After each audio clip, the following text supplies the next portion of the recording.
target China's coastal bases. What do you think this bold strategy means for the region? Well, you know what they say about bold moves. They either get you a promotion or thrown out of the office. In this case, Taiwan's basically saying, "Hey China, ever thought about a little coastal cleanup?" It's like a game of Risk, but the stakes are surprisingly more than just a plastic army. They're arming themselves with missiles to knock on China's door and say, "Hope you're not too comfy in those coastal bases." What do you think the repercussions of this deployment could be? Oh, repercussions? Let me count the ways. It's like stirring a beehive and just hoping the bees decide to take a nap. You have China, which is definitely not known for being subtle, waking up and asking Taiwan if they want to rethink this whole missile launch party. Picture it, military officials in Beijing adjusting their glasses and declaring the new national sport to be dodge the HIMARS. Seriously though, expect the diplomatic tension to rise faster than a pizza delivery guy on a Friday night. And if Taiwan decides to use advanced ATACMS missiles, how deep could that strike into China? Oh, we're talking deep. We're talking, let's dig to the center of the earth for some fun type of deep. It's like Taiwan is packing a lunch in the form of artillery deep into the mainland. They'd be sending a message saying, "Dinner is served, China," while reaching not just for that lunchbox, but for the kitchen sink. I mean, it's one thing to shoot across the street, but to go into the neighbor's backyard? That's a commitment. Just imagine China waking up to find their precious mainland is suddenly the target of a surprise party they didn't throw. What do you think drives Taiwan to make such provocative decisions? Oh, it's part bravery, part necessity, and let's face it, a sprinkle of "we're tired of the neighbor's barking dog." Taiwan is in that awkward position where they need to flex a little muscle and say, "Look, we're not just a karaoke night, we also have missiles." It's a classic case of wanting to be the cool kid in class without getting shoved in the locker. Plus, with the neighborhood dynamics looking like a soap opera, they might just think they can get a season renewal by making some headlines. How do you think other countries will respond to Taiwan's military escalations? Oh, they'll respond like a group chat on Monday morning. Some will be quick with the memes, some will be expressing concern, and others will just be hitting mute and pretending the drama isn't happening. The US might show up with popcorn to see how this unfolds, advocating for Taiwan while trying to play nice with China, which, let's be honest, is like trying to orchestrate a choir with a cat and a dog. The world's pretty good at watching the fireworks, but actually putting out the flames? Well, that's a different story. In your opinion, is this a deterrent tactic or preparation for an actual conflict? Ah, the age-old question. Is it a tactical deterrent or a warm-up for the main event? It's like asking if a guy flexing his muscles at the gym is just showing off or actually warming up for a fight. Taiwan's clearly hoping to show its neighbors and its big brother that it's not just a little snack to nibble on. But let's be real. Preparing for conflict while simultaneously hoping for peace is like trying to juggle chainsaws while riding a unicycle. It's a dangerous game, and someone's going to get hurt, metaphorically and possibly literally.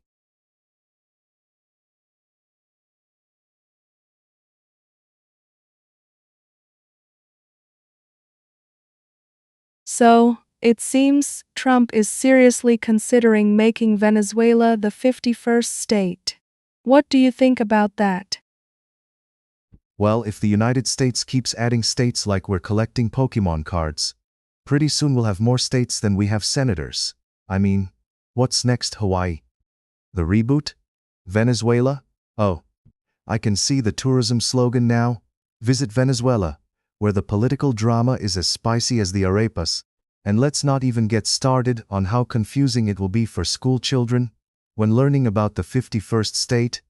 Yeah, kids, it's a country that we decided to throw a party for because we felt they deserved a second chance, kind of like that one friend we all have who keeps crashing at our place for months. What does the reaction from Venezuelan leaders like Delcy Rodriguez saying it's not in the plans tell us? Ah, yes, the classic diplomatic no thanks, but we appreciate the offer response. It's like when your friend invites you to their party, but you know it's going to be just them, their cat, and a tub of ice cream. Delcy is basically saying, thanks, but we'd rather keep fighting our own battles than join the wild ride that is American politics. Ever seen a squirrel try to join a lion pride? Yeah, that's us. It's like her saying, we didn't sign up for the American Idol auditions. We're just trying to survive here. Do you think Trump's idea is just a publicity stunt? Oh, absolutely. This is classic Trump. Throw a little chaos in the air and watch, as people scramble to figure out if it's a marketing ploy or an actual strategy. It's like he's trying to make Venezuela the new reality show.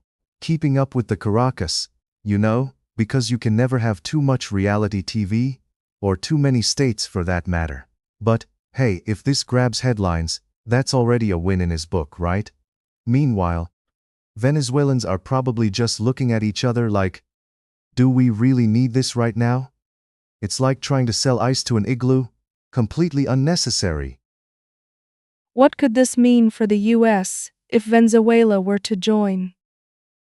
Well, first off, we'd have to change the lyrics to the national anthem, or at least add a verse about dancing salsa. Imagine that. And then there's the whole cultural restructuring. Our borders would literally be a fiesta. But on a serious note, there's a whole cornucopia of issues that could arise. Think about it. Every state brings its own quirks and flavors to the mix. And Venezuela is like a piñata filled with potential drama. It could be great, or it could just mean endless political debates over who gets the last arepa. Do we really want Congress arguing over yucca fries? I'd say let's keep it spicy, but not too spicy, or we'll end up with indigestion. How do you think American citizens would react to this idea? Oh, it would be like tossing a firecracker into a crowded room. Some people would be ecstatic, probably posting selfies with Venezuelan flags like they just discovered avocado toast. Others would have a meltdown, clutching their pearls and crying out, "Not my state, not my problem." It's like when someone brings a new dish to the potluck, and half the guests are excited to try it, while the other half are just quietly planning their escape route. The best part? Everyone will suddenly become an expert on Venezuelan politics overnight. Like, oh, I've been following Venezuela since before it was cool. It's the ultimate case of political FOMO. Do you think this is something we'll actually see happen, or more of a headline grabber? Oh, it's definitely more of a headline grabber. It's like when you put a sign in your yard that says, "Free kittens," but you actually just want to attract attention. I mean, come on. We've seen Trump make some audacious claims, but proposing to adopt a whole country?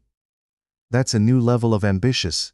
It wouldn't surprise me if next week he suggested turning Antarctica into a vacation destination.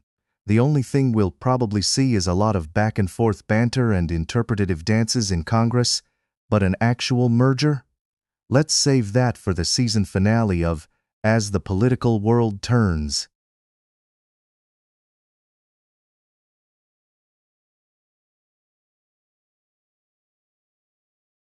So, Trump's Freedom Project might turn into a military campaign beyond just escorting ships in Hormuz.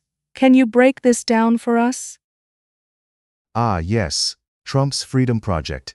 The name sounds like a motivational seminar for people who want to liberate their inner warriors. But in reality, if you think about it, it could be less about freedom and more about looking busy while wearing camouflage.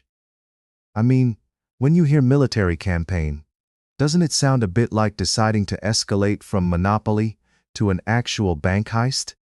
One minute you're just sending ships on a joyride, the next minute you're calling up Air Force One like, "Hey, Can we borrow a few bombers for an afternoon?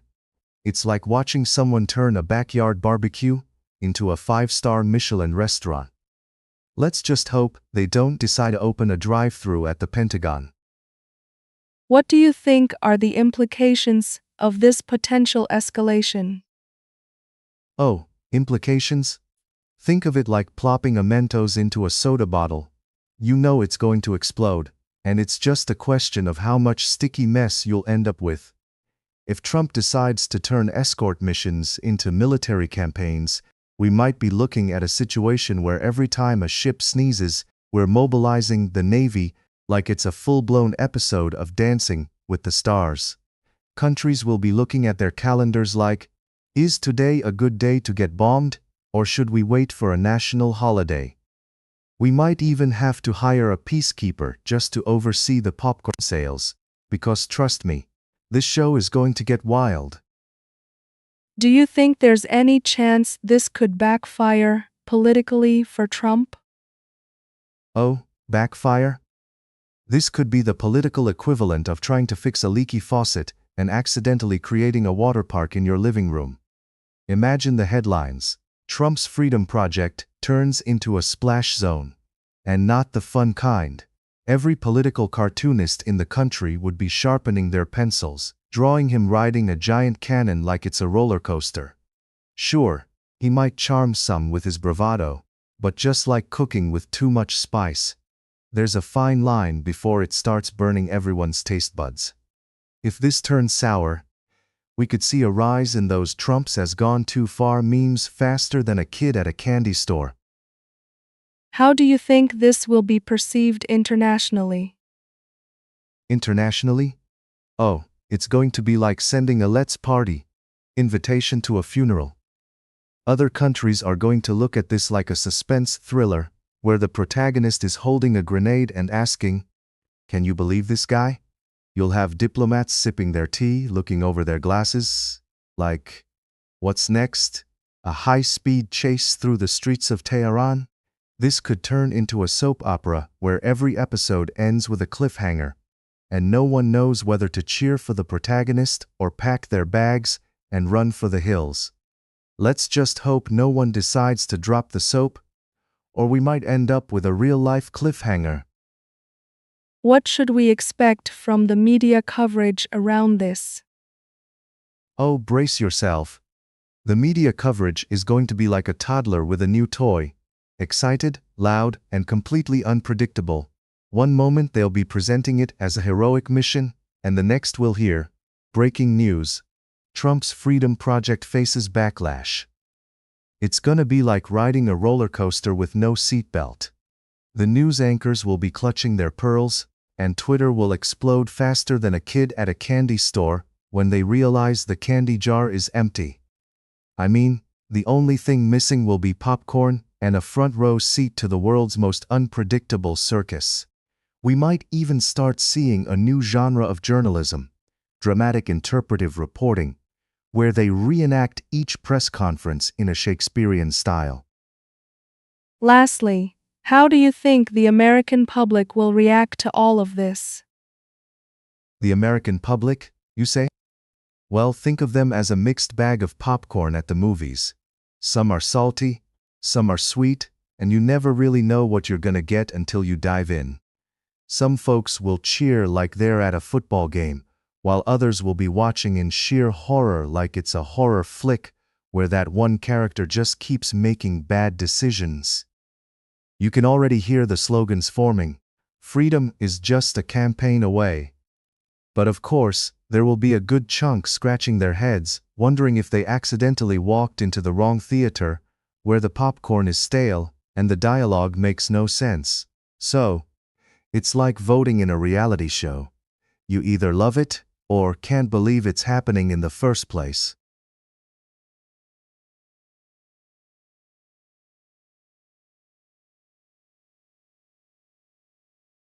So, let's summarize what's happening in Lebanon with the recent airstrikes on Shamir town. It's a pretty intense situation, isn't it? Oh, absolutely. It's like watching a bad soap opera where every episode ends with a cliffhanger. Except, this time the cliff is actually a bomb crater, and the only thing hanging is hope. The devastation is so extensive that I half expect the next episode to be sponsored by a demolition company. Who knew a little air raid could turn a town into a disaster movie set? It's practically a choose-your-own disaster adventure over there. What do you think the international community's response has been to this crisis? Well, if you can picture a bunch of diplomats sitting around a table like kids watching a game they don't want to play, that's pretty much it.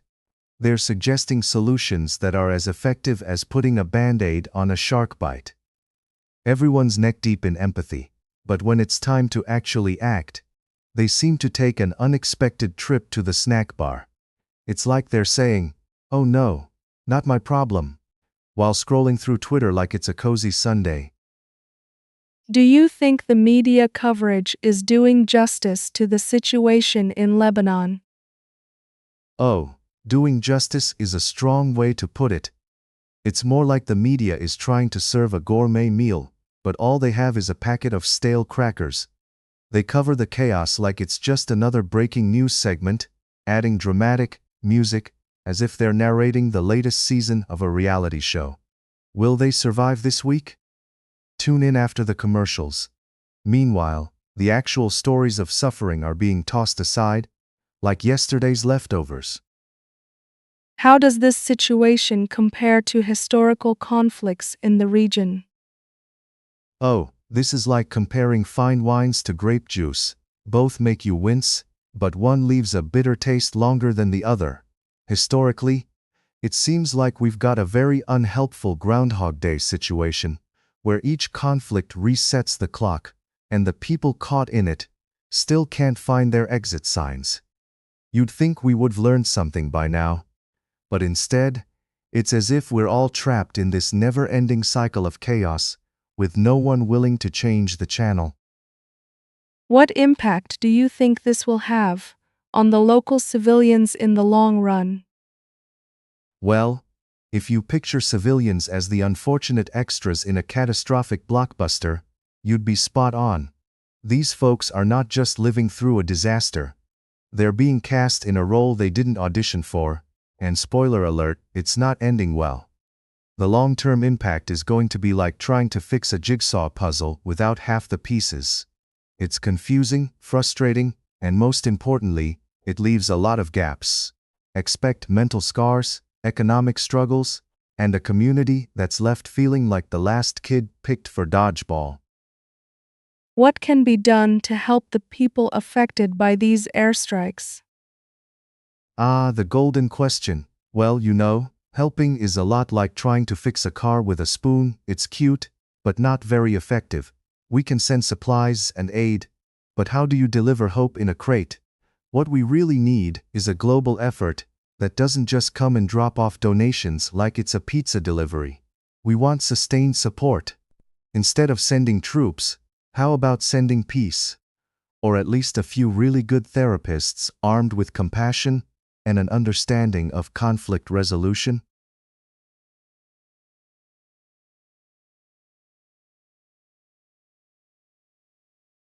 So, let's dive into this rather dramatic revelation from former press secretary Yulia Mendel about Zelensky. What exactly are the dark truths she's referring to?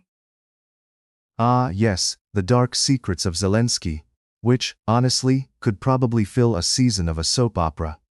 You see, Mendel claims that Ukraine's president has been trading peace for promise since 2022, even considering handing over Donbass like it's his old baseball cards. And let's not forget her spicy bit about him being an emotional roller coaster, which makes a toddler on a sugar rush look positively zen. Apparently, he thinks he can waltz into NATO and charm Biden into giving him a gold star, while his inner circle might just be skimming off the top, like it's a game of Monopoly. And if that weren't enough, she says, Zelensky wanted propaganda styled after Goebbels, because who doesn't love a good historical reference during a crisis? It's like asking for a side of calamari while your house is on fire. Wow, sounds like quite the situation. How does this impact Ukraine's current position on the world stage? Oh, just a casual reshuffling of international alliances. I mean, nothing screams stable democracy, quite like a president who's possibly negotiating with a side of blowback and a sprinkle of controversy. With Mendel throwing shade like it's a summer barbecue, the world is likely looking at Ukraine like it's a reality show they didn't sign up for, but now can't turn away from. Zelensky's supposed maneuvering might have made him feel like a chess grandmaster, only to find out he's just playing checkers on a board that's set up for Jenga. So, while he's busy trying to strut onto the global stage, the world might just be wondering if the stage is about to collapse.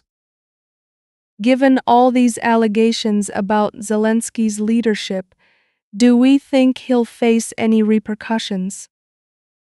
Oh, absolutely. If by repercussions you mean a spirited debate on Twitter and maybe a stern letter from the UN, then yes. The political world can occasionally resemble a high school cafeteria. Lots of gossip, some thrown lunch trays, and the occasional detention for those who dare to actually do something. But will Zelensky face any real consequences? Or will it just be business as usual, with him giving the world a cheeky wink while people argue if a press secretary is a whistleblower or just another gossip in the grapevine? It's like waiting for the other shoe to drop, but instead, we might just get stuck with an awkward dance-off. Mendel seems to have a lot to say about the emotional state of Zelensky. Does that actually affect his performance? Well, I hate to break it to you, but a president running on emotions is like a chef trying to bake bread without yeast. It's probably not going to rise to the occasion. If Mendel is right, we're talking about a guy who could have a meltdown at a press conference, or perhaps just start crying over the state of the world like a child who lost their ice cream. This roller coaster of emotions can certainly throw a wrench into strategic decisions, making negotiations less about diplomacy and more like a game of charades where everyone is guessing wildly. So, buckle up, folks. If you thought politics was tense, just wait until the emotional drama takes center stage. And what about the claim that his closest allies are profiting from government programs? How does that play into the bigger picture? Oh, nothing says integrity like a cabinet full of cash-crazed hyenas. Mendel's revelation is like opening Pandora's box, but instead of chaos, it's just a bunch of guys in suits counting their bonus checks. If true, it paints a picture of oligarchs squabbling like children over the last piece of cake at a birthday party, all while the rest of the country deals with the aftermath. It's the kind of plot twist that makes you question whether you're watching a political drama or a bad sitcom where every episode ends with someone yelling, "Not my problem." The bigger picture? Well, let's just say the only way to unify the country now is to stage a bake sale and hope everyone suddenly discovers the joy of altruism. So, in light of all these revelations, do you think Zelensky's image will change in the eyes of the public and the international community? Oh, absolutely. Just like a bad haircut, once you see the truth, there's no undoing it. His public image might take a hit that would make a piñata look sturdy. People love their heroes, but the moment you see your hero pulling some sneaky shenanigans, it's like finding out your favorite superhero has been moonlighting at a fast food joint. So, whether it's the public rallying behind him or throwing him under the bus while asking for extra ketchup is still up for debate. Meanwhile, the international community might just be sharpening their pencils to draft some new memos, possibly with a side order of skepticism. In politics, it's all about perception, and right now, Zelensky's got a few more mirrors to break before he can consider himself a national icon.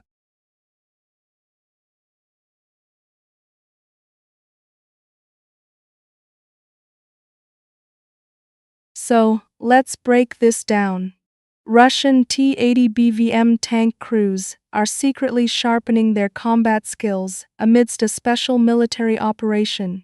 What would possibly go wrong with that? Well, it's not like they're practicing for a three-legged race at the county fair, right?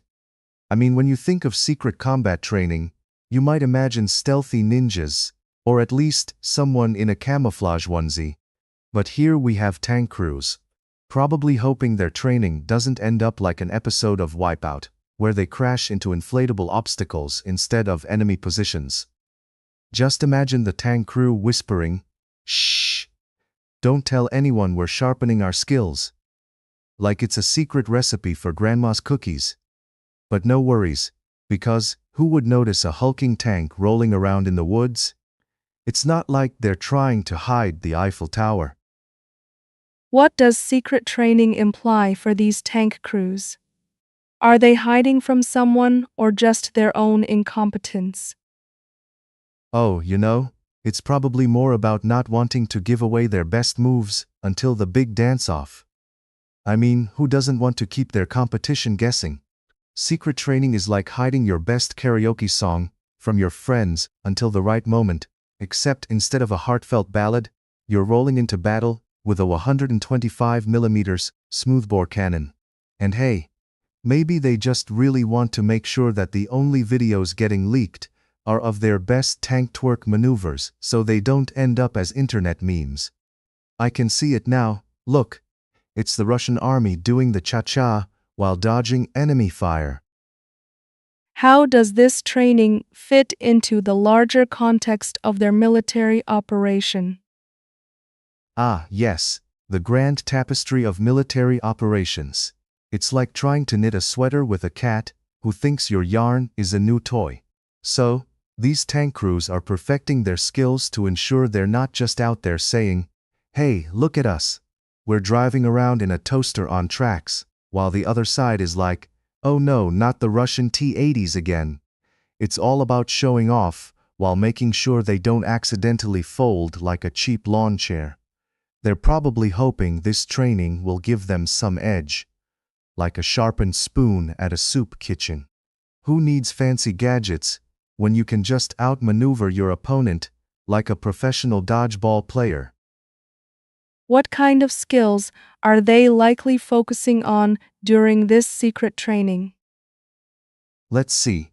I imagine it's a mix of not driving into a tree and how to look cool while nearly wrecking your multi-million-dollar tank. I mean, at this point, they might as well have a course called How to Play Hide and Seek in a Giant Metal Box.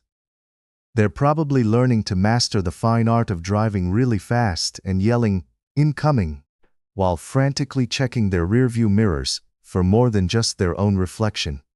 It's like a NASCAR race, but instead of sponsorships, you get a free trip to a war crime tribunal if you mess up. Do you think this kind of secret operation indicates any weakness or just plain strategy? Oh, it screams strategy if by strategy you mean hoping no one notices your tank is more rusty than a 1962 Ford parked in a field. Nothing says we're winning quite like secret training sessions that feel more like a group therapy for tanks. "Hi, my name is T-80 BVM, and I'm not ready for combat." But hey, on the flip side, at least they're not sitting in a bunker playing checkers, right? Might as well get some practice in. Who knows when the next surprise party is right around the corner? It's just like preparing for a surprise exam in school. You just hope you don't trip over your own feet when it's showtime. Finally, what do you think this means for their opponents? Or is it just a military show of bravado? Oh, you can bet your last potato chip that their opponents are sitting there, like they just got invited to a barbecue, only to find out it's a survive or get served kind of party. I mean, a display of bravado is essentially saying, "Look at our shiny new toys," while hoping that the other side doesn't call them out on their cold pizza tactics. It's all fun and games until someone shows up with an actual threat, and suddenly their secret training looks more like a last-minute cram session for finals. I wouldn't be surprised if their opponents are just waiting with popcorn, saying, "Oh, this should be good," while scrolling through TikTok looking for cool tank stunts.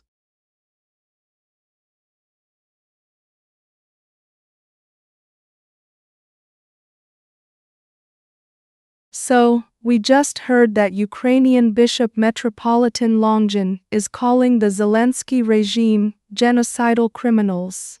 What's your take on this bombshell accusation? Oh, just your average Tuesday in the world of politics. I mean, who doesn't enjoy a little fire and brimstone every now and then? It's like a soap opera, but with slightly fewer plot twists and slightly more explosions. The bishop's got a flair for dramatic speech, but if he's looking for the best supporting actor in a global crisis, he might have to compete with the entirety of social media. Everyone's throwing around the word genocide like it's confetti at a wedding, but let's be real. One person's genocidal regime is another person's Tuesday briefing. We're in a world where hot takes are the new hotcakes. Do you think this bishop's comments will have any real impact on the situation in Ukraine? Well, if there's one thing we can count on, it's that impactful comments from religious leaders can spread like wildfire, especially when the matches are lit by social media. I mean, if we had $1 for every time a cleric's words changed the course of history, we'd be sitting on a cash pile big enough to buy Ukraine a new set of borders. But in this case, it seems more like shouting into a wind tunnel. Lots of noise, but the only thing that changes is the weather. Meanwhile, the actual situation plods along like a tortoise on a leisurely stroll, blissfully unaware of the drama unfolding in its shadow. What do you make of the overall rhetoric around the conflict? Is it helping or hurting? The age-old question of whether words can be weapons or just really good paperweights. It's kind of like yelling at your Wi-Fi router when the internet's down, lots of heated passion, but the connection still won't work. The verbiage in this conflict is like a high school debate team that took a detour into a Shakespearean tragedy.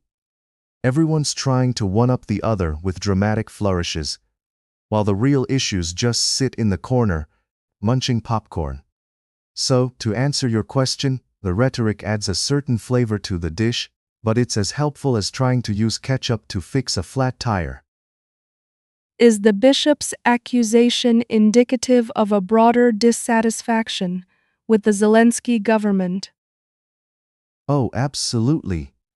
It's like when you order a fancy dish at a restaurant, and they serve you a plate of disappointment instead. People are definitely starting to ask if this whole freedom fries thing is really worth the price tag.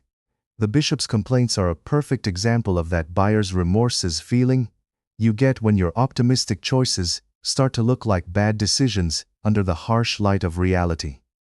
Just like my last haircut, nothing says, "We're questioning your leadership," like a public sermon. So yes, dissatisfaction is brewing, and it's bubbling up faster than my neighbor's New Age kombucha. What's the public reaction been like? Are people rallying behind the bishop or turning their backs? Well, the public reaction is like a potluck dinner. Some people are bringing in the good stuff, while others show up with a suspiciously gelatinous dish that no one can identify. Some folks are nodding along with the bishop, thinking he's the new prophet of an impending revolution, while others are rolling their eyes, ready to swipe left on the drama. It's a classic case of the social media echo chamber. The more you amplify, the louder the noise gets. So buckle up, because it's going to be a bumpy ride through the land of mixed opinions and hot takes, served with a side of sarcasm. Finally, where do you think this conflict is headed? Any predictions? Predictions. The crystal ball of current affairs is always a foggy mess. If I had a penny for every time a pundit confidently predicted the end of a conflict, I'd be buying my own crystal ball. The truth is, this drama could go one of two ways. Either it escalates, and we're all sitting around waiting for the next chapter, like a cliffhanger episode of Game of Thrones. Or it fizzles out like a diet soda left open too long, flat, and slightly disappointing. Whatever happens, you can bet your bottom dollar that everyone will have an opinion on it, probably while sipping overpriced lattes and typing furiously on their smartphones, because nothing says informed citizen like a good keyboard warrior.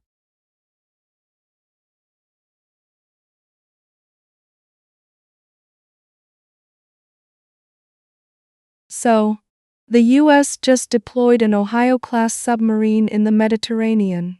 What do you make of that move? Well, you know what they say. When you want to send a message, nothing says it quite like a gigantic submarine lurking in the Mediterranean. It's like sending a postcard from the beach. With a nuclear-capable twist, the Pentagon's playbook is simple. If diplomacy doesn't work, just show off your big toys. I mean, how else are you going to get Iran's attention? Maybe they'll think twice about their next holiday plans. After all, nothing screams peaceful intentions like a stealthy vessel that could take out a small country before breakfast. Do you think this deployment is really about Iran? Oh, absolutely. I mean, who else could they be talking to? Santa Claus? This isn't a covert operation to surprise Iran with a cake. It's a strategically timed announcement. It's as if they took a giant sign that says, "We're watching you," and placed it right next to the submarine. It's like having a neighbor who always looks over the fence when you're grilling. Sure, they're just keeping an eye, but you instinctively stumble upon your secret ketchup stash and start sweating bullets. This submarine is one of the most powerful in the world. How significant is that? Significant? It's about as significant as a hippo in a kiddie pool. This baby is essentially a floating fortress, armed to the teeth and ready to rain down missiles, like it's the 4th of July. So yeah, when it rolls into town, it sends a clear message. Mess with us, and we'll turn your barbecue into an inferno faster than you can say, "Oops." Iran must be quaking in their boots or, at the very least, reconsidering their next move, like trying to outwit a raccoon at a dumpster. Why do you think the U.S. is being so public about this deployment? Ah, the age-old strategy of "look at me." When the U.S. Navy pulls a stunt like this, it's less about secrecy and more about showmanship. It's like showing off your new car to impress your friends. Except the car can destroy an entire city. The Navy knows full well they could have kept this under wraps, but what fun would that be? It's like throwing a surprise party and telling everyone about it beforehand. Nothing like a little intimidation to spice up international relations. What reactions do you expect from Iran following this deployment? Well, they'll probably react like someone who just realized they're stuck in an elevator with their ex, awkward, tense, and a little sweaty. They might make some threatening statements, shaking their fists like a toddler who just lost out on dessert. But deep down, they'll know they're staring down the barrel of a submarine loaded with enough firepower to ruin their day. It's like being in a staring contest with a very big, very angry rhinoceros. You're going to lose, and it's going to be loud.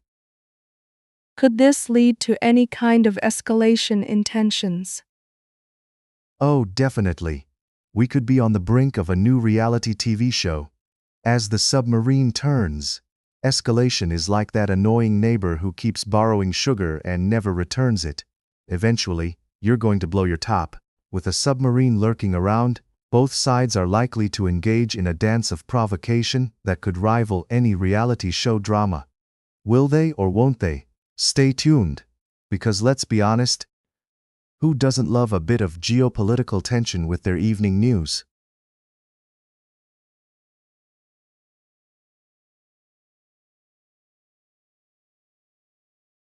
So, we've got a story about former Ukrainian presidential chief Andriy Yermak being accused of a massive money laundering scheme. What's the scoop on that? Oh, just a typical Tuesday in the world of politics. Apparently, Yermak, the poster child for how not to handle your finances, managed to get himself mixed up in a delightful little game of laundering around $11 million through upscale real estate projects near Kyiv. Because nothing says I'm innocent quite like investing in lavish properties while your bank account is suddenly bulging like a Thanksgiving turkey, right? And all this is linked to the infamous Midas campaign, where it seems that instead of turning things to gold, they just turned them into cash under the table. With alleged bribes over $100 million floating around, Yermak must have thought he was auditioning for a role in a new crime drama. Real Housewives of Corruption might be the title, and of course, he denies everything, because why would a high-ranking official ever do anything shady? That's just crazy talk. What's the reaction been from the public on this whole money laundering debacle? Well, if you thought watching paint dry was exciting, then you're in for a wild ride with public reactions. It's been like watching a slow-motion train wreck where folks toss popcorn at the screen and shout, "I knew it all along." There's definitely a mixed bag of outrage and schadenfreude. People are practically lining up for the popcorn as they watch officials squirm under the spotlight like cockroaches when the kitchen light comes on. It's like everyone suddenly turned into amateur detectives, scrutinizing every financial move Yermak made as if they were characters in a Stephen King novel where the horror is, indeed, very real. Social media is alive and well, with everyone chiming in, creating memes, and launching hashtags that are far more entertaining than anything Yermak might have thought was classy. Laundry Day is trending, and I have to say that's some top-tier wit. Can you give us a bit of background on the Midas campaign and its significance? The Midas campaign, that's a tale as old as time, or at least as old as questionable financial practices. Imagine if King Midas actually turned things to cash instead of gold, and you get a rough idea of what we're dealing with. This investigation is like a massive Pandora's box, filled with cash and corruption, that nobody knew they wanted to open, but oops, here we are! It's the biggest anti-corruption shakeup under President Zelensky, and it's already got more twists than a pretzel factory. They're chasing after over $100 million in alleged bribes, linked to Energoatom and other assorted characters that make you question their choice of hobbies. It's like a soap opera, but the stakes are much higher and the characters are less likely to say, "I love you" in the end. So, good luck to the powers that be trying to untangle that mess. They might need a map, a compass, and possibly some divine intervention. What does Yermak's denial of wrongdoing say about the situation? Oh, classic move. Denying all wrongdoing is like a magician's final trick. Now you see the money, now you don't.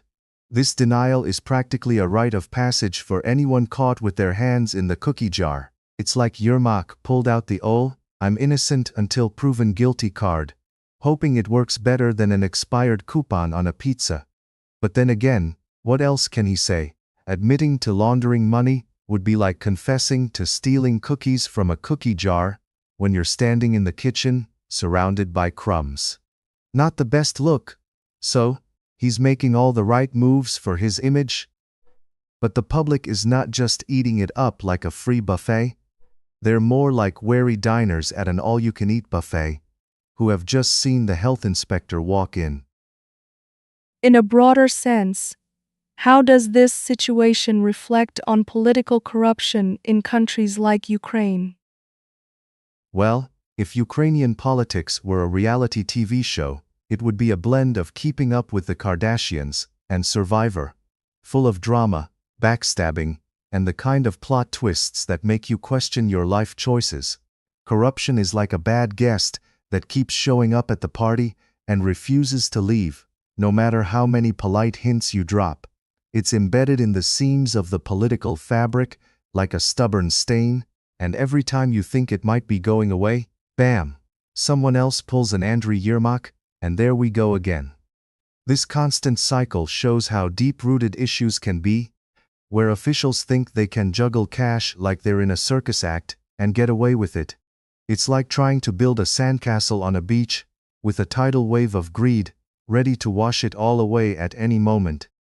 Unfortunately, until there are massive changes and serious consequences, we'll probably keep seeing more of these high-profile characters trying to play the game with their secret stash of cash.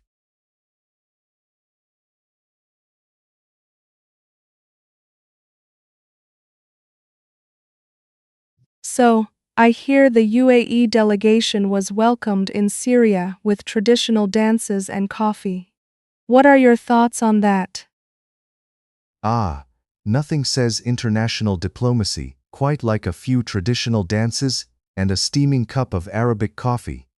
I mean, who knew that the key to solving geopolitical tensions was just a good old-fashioned dab and a strong caffeine fix?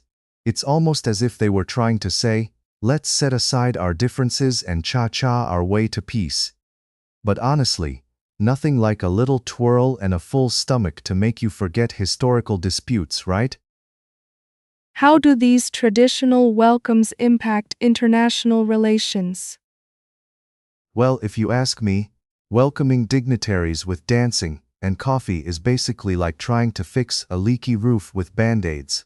It looks good on the surface, but deep down, the plumbing of international relations is still a mess. Sure, the UAE delegation is probably feeling all warm and fuzzy inside after being twirled around by folk dancers, but I doubt they'd feel the same stepping into a conference room with a bunch of politicians ready to negotiate oil prices. It's like trying to ace a math test after attending a clown convention.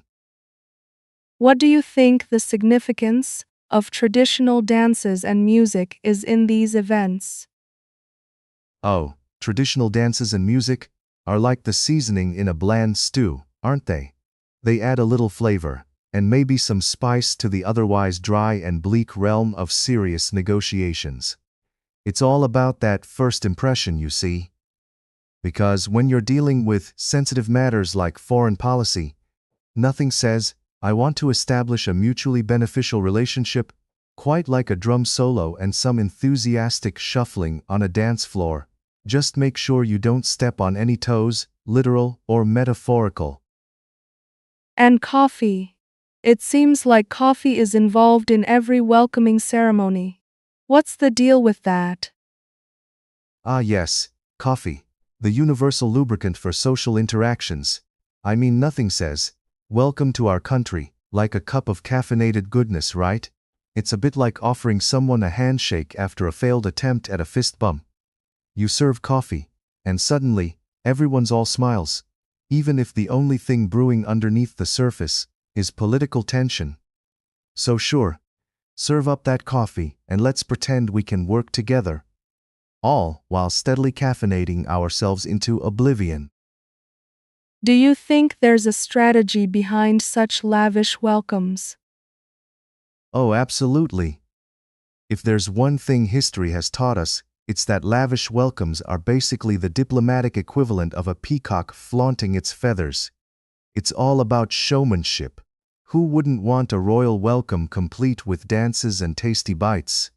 It's like saying, sure, I might have sent you a stern letter last week, but look at this amazing buffet of goodwill. It's a great way to butter someone up before diving into the hard, unappetizing truths of foreign relations. It's all about that first impression, just like you'd charm your in-laws before asking for money. What could be the long-term implications of such gestures? Well, in the long run, these gestures can either forge stronger ties or turn into an awkward remember that time we danced and drank too much coffee moment at the next summit. It's like trying to establish rapport on a blind date. Sure, it starts with a little twinkle and twirl, but if the conversations escalates into who takes the last slice of pizza, we might find ourselves back at square one. So, let's all sip our coffee and dance lightly around the elephant in the room until we're quite sure it's safe to discuss the elephant's dietary restrictions.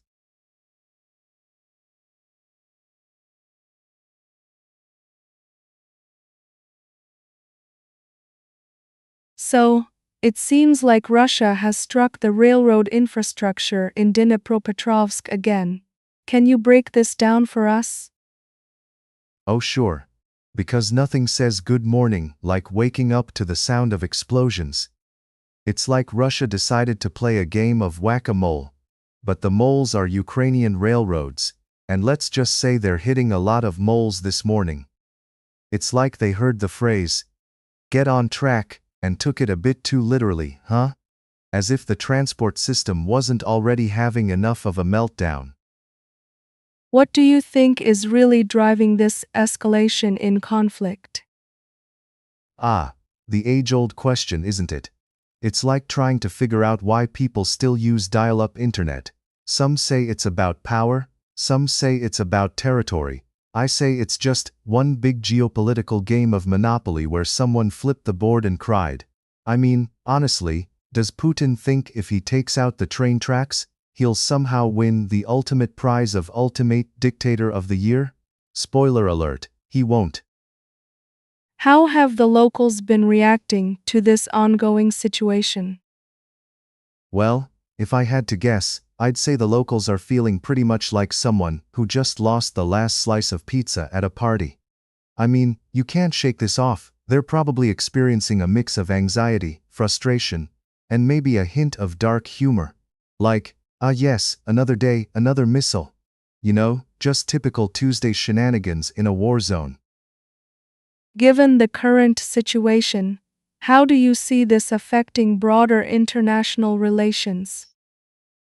Oh, it's like watching a bunch of toddlers fight over the last cookie at snack time, isn't it? Countries are pointing fingers, throwing around sanctions like confetti, and trying to keep their toys safe from the bully on the playground. Who, by the way, is too busy playing dodgeball with missiles. It's a mess. But you can bet the diplomatic discussions are about as productive as trying to teach a cat to fetch. Do you think there's any chance of a resolution in sight? If I had $1 for every time someone thought peace was around the corner, I'd have enough money to buy a ticket to some idyllic island far away from all this chaos. Resolutions in situations like this are as rare as a unicorn sighting. But hey, who knows? Maybe one day they'll sit down, share a cup of coffee, and realize they've been dueling over train tracks when they could been working together on a community garden instead.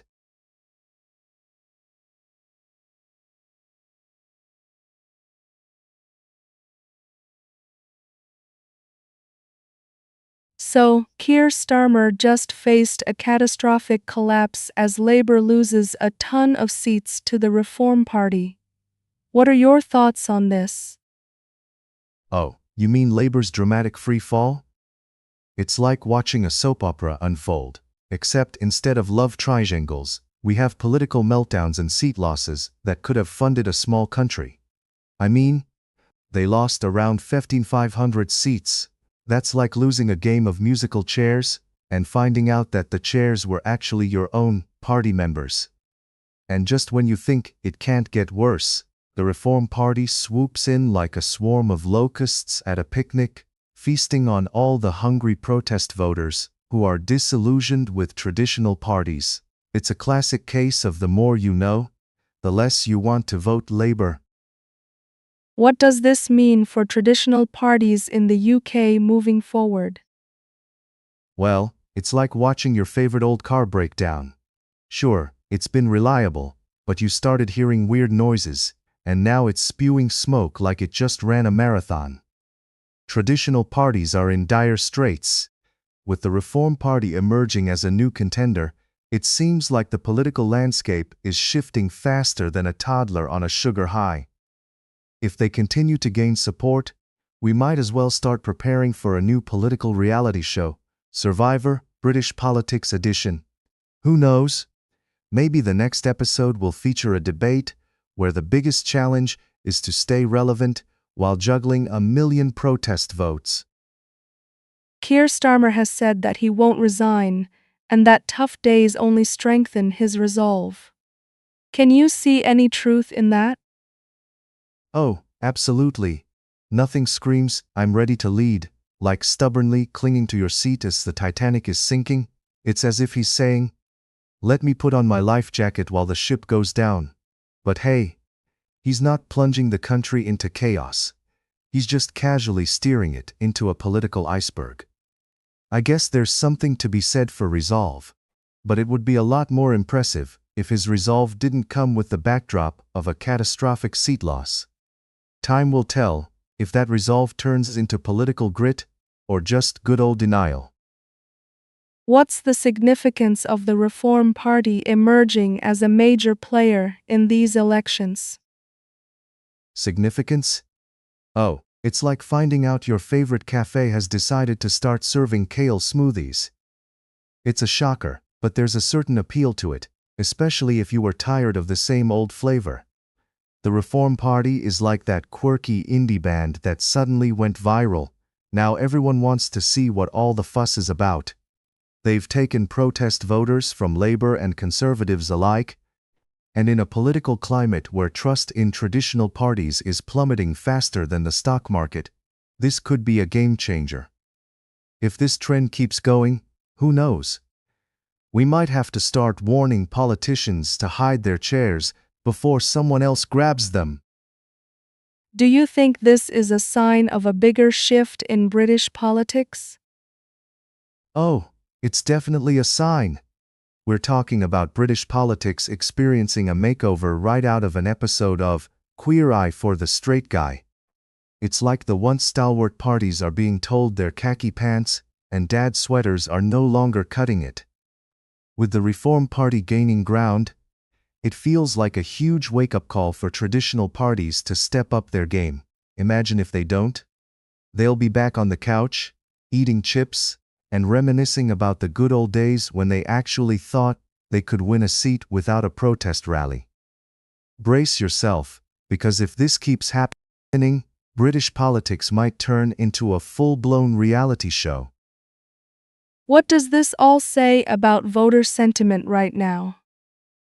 Voter sentiment is like a cat, unpredictable, and likely to knock over your favorite coffee mug when you least expect it. People are clearly tired of the same old routine, and in a world where political promises are about as trustworthy as a cat with a laser pointer, it's no wonder they're looking elsewhere. Voters are in a mood, and they're looking for something that feels real and genuine, like a warm cup of tea on a rainy day. Unfortunately for Labour, that tea might have gone cold while they were busy ignoring the boiling kettle. If they can't figure out how to reconnect with their base, they might just find themselves drinking brew out of a paper cup on the sidelines.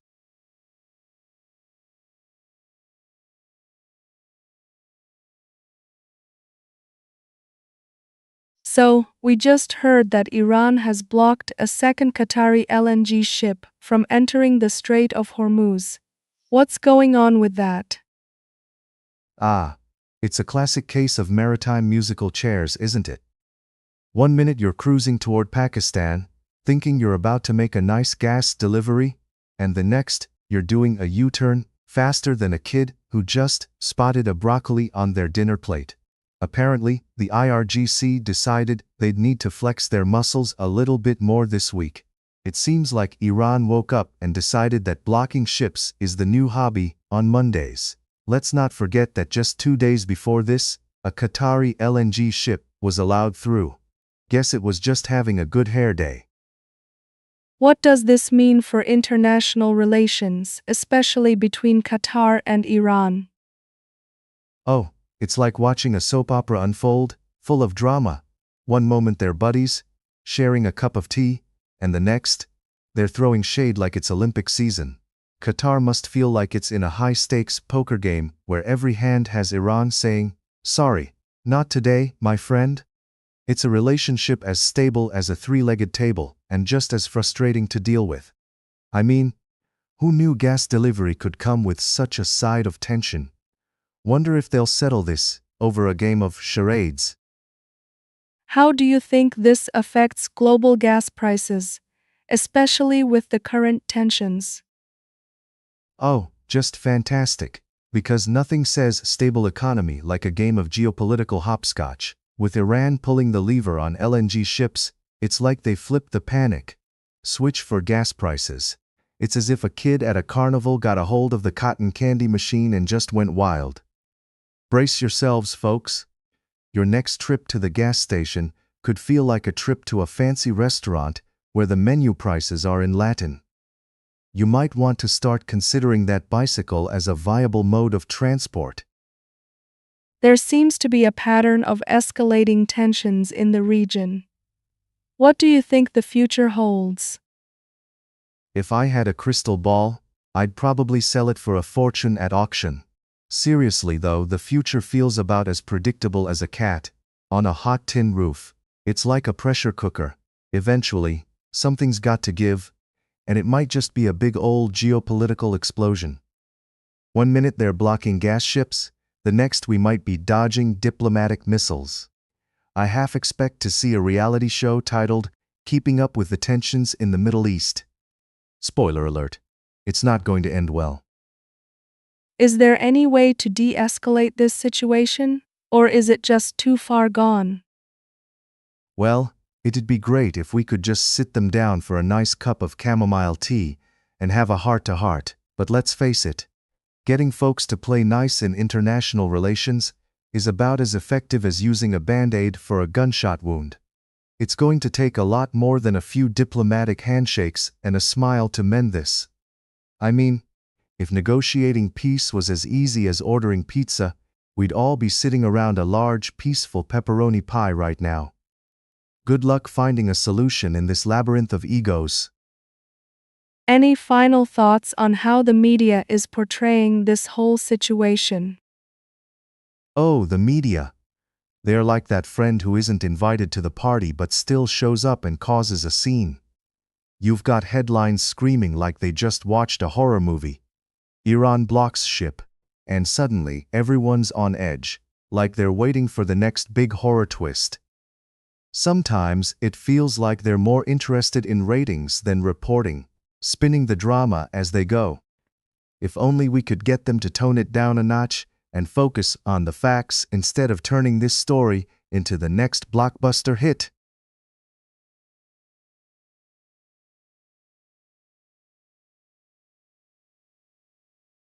So, let's dive right in. The news has been buzzing about the brutal forced military draft in Ukraine escalating. What's the shocking reality behind this ongoing conflict? Yes, the forced military draft in Ukraine. It's like being invited to a party you never wanted to attend, and the host has a very persuasive way of making you show up, like a glorified bring-your-own-body kind of event. It's not just a draft. It's more like being handed a one-way ticket to a never-ending game of dodgeball, except the balls are bullets, and there's no safe space. People are being gathered up with all the grace of a herd of cats being herded into a bath. I mean, who thought that military recruitment could become the latest extreme sport? Just imagine the t-shirts. I survived the draft and all I got was this lousy uniform. With all of this chaos going on, what do you think is driving such extreme measures? Well, think of it this way. When your fridge is empty and your pizza delivery guy has ghosted you, sometimes you have to take drastic action. You start rummaging through the cabinets for expired cans of beans. In Ukraine's case, it seems like they've run out of options faster than a kid at a buffet. With the conflict heating up, it's like a high-stakes game of musical chairs. Instead of chairs, it's soldiers, and instead of music, it's the sound of sirens and chaos. The government thinks, hey, more boots on the ground will fix this. Like adding more cheese to a pizza will somehow mend a broken relationship. Spoiler alert, it doesn't. What's the public sentiment like in Ukraine with these forced drafts? Picture this, you're at a wedding, and the DJ just won't stop playing Baby Shark on repeat. That's pretty much the vibe in Ukraine right now. There's a mix of confusion, frustration, and downright dread. Many citizens feel like they've been handed the short end of the stick, or, more accurately, a stick that's actually a sharp spear of uncertainty. You've got some folks waving flags and rallying for their country, while others are just trying to figure out how to dodge the draft like it's one of those inflatable sumo wrestling matches. Spoiler alert, it's not exactly a fun time for anyone involved. And how does this compare to previous military drafts in history? Comparing this to previous military drafts is like comparing apples to, well, hand grenades. Sure, there are common elements. People don't want to go, governments feel pressure, and somewhere, a cat is sleeping through it all. Historically, drafts have often been met with resistance, but today's situation has the added bonus of social media. Imagine people protesting while simultaneously posting on TikTok, "I'm being drafted, but first, let me take a selfie." It's the intersection of human tragedy and viral content, which is a cocktail that goes down about as smooth as sandpaper. It's a reminder that while the times change, the human spirit's dramatic flair for a good show remains the same. What do you think is the endgame for Ukraine in this situation? Oh, the endgame? It's the million-dollar question, isn't it? If you've ever tried to finish a really complicated puzzle with a missing piece, then you might have a grasp on what Ukraine is dealing with right now. They're caught in a narrative where victory seems as distant as my motivation to go to the gym after a long week. The government might be dreaming of a fairy tale ending where they emerge victorious and everyone sings Kumbaya, but the reality is more like a cliffhanger episode of your least favorite soap opera. Spoiler alert: no one leaves happy, and someone definitely ends up crying on the floor. Lastly, how do you see the international response shaping up in light of these developments? The international response is like a group project where everyone is sitting around pretending to work, while secretly Googling how to make a paper airplane.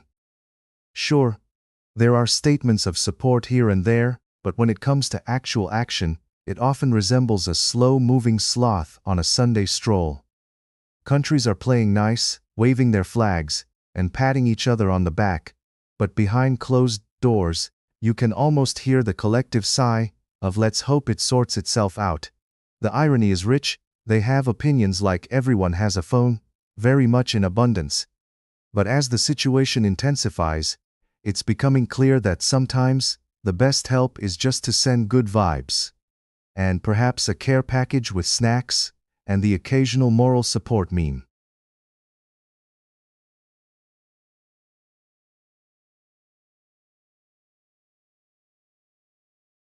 So, Trump recently joked about a bird being a drone. What do you think about this bizarre comment? Ah yes, the ex-president and his bird conspiracy theories. I mean, who needs a rational thought when you can just blame your missing sandwich on a feathered spy? It's like claiming your Wi-Fi dropped because of a squirrel. Entertaining? Sure, but it doesn't fix the connection. And let's be honest, at this point, is anyone even surprised?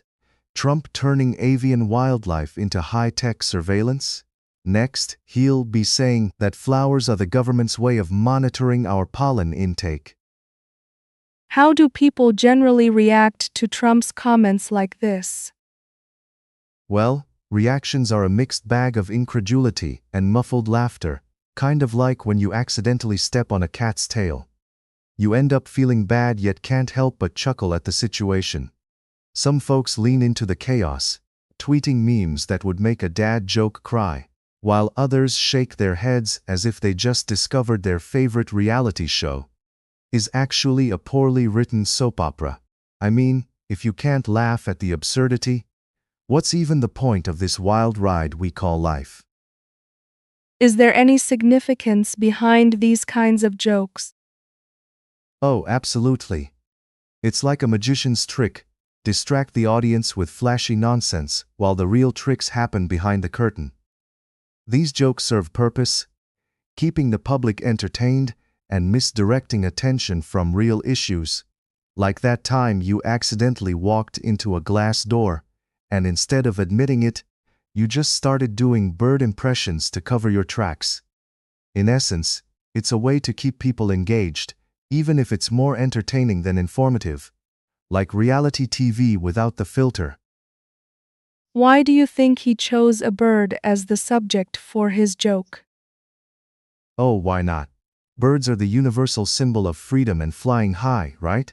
It's like he's saying, look at this majestic creature, it can soar, and so can I, right to the top of the meme charts.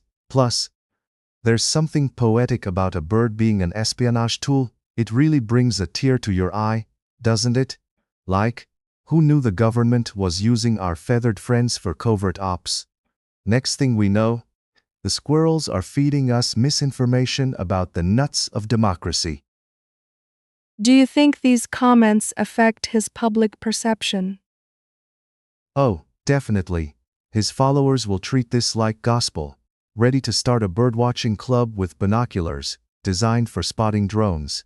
Meanwhile, those who don't quite buy into the whole tweeting is truth thing might just think he's auditioning for a role in an animated movie where birds unite to foil the plans of a cartoon villain. It's a double-edged sword, really.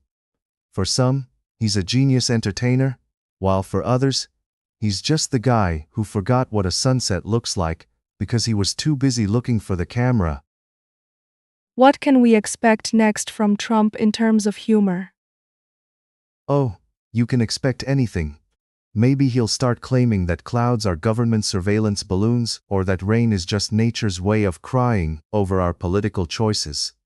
I mean, the sky's the limit, literally. It's like watching a stand-up comedy routine where the punchlines are set to exaggeration and delivered with the grace of a giraffe on rollerblades. One can only wonder what will come next. Perhaps he'll say the moon landing was staged by mischievous raccoons. Who knows, but the world will be watching with popcorn ready.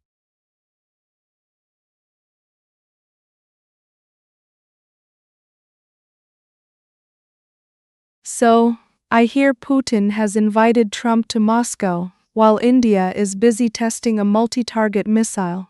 What's your take on that? Ah, yes. Nothing screams diplomatic cordiality quite like an invitation to Moscow, while India is channeling its inner superhero with fancy new missiles. It's almost as if Putin is saying, "Come on over, Donald. We can exchange pleasantries," while India is busy playing with their new toys. I mean, can you imagine the dinner table conversation? "So Donald, how's your golf game? Oh, and did you see India's new fireball? Very impressive." It's like a geopolitical episode of The Real Housewives, where everyone's throwing shade while flaunting their latest expensive acquisitions. What do you think Trump's reaction will be to such an invitation? Oh, I can just picture it now. Trump probably sees this invitation as a chance to add another blingy destination to his travelogue. I mean, who wouldn't want to stroll around Red Square while the majority of the world is holding its breath? His reaction might be something like, "Moscow? I hear they have great vodka and terrible press." It's like when your friend invites you to a party, and you know most of the guests are just there for the free snacks, but you go for the Instagram stories. And how does India's missile development fit into this chaotic landscape? India launching a multi-target missile is like that kid in the schoolyard suddenly showing off their science project while the popular kids are trying to date on the playground. It's a bold move. Their new missile is not just any missile. It's the Swiss Army knife of missiles. Attack multiple targets simultaneously? Talk about efficiency.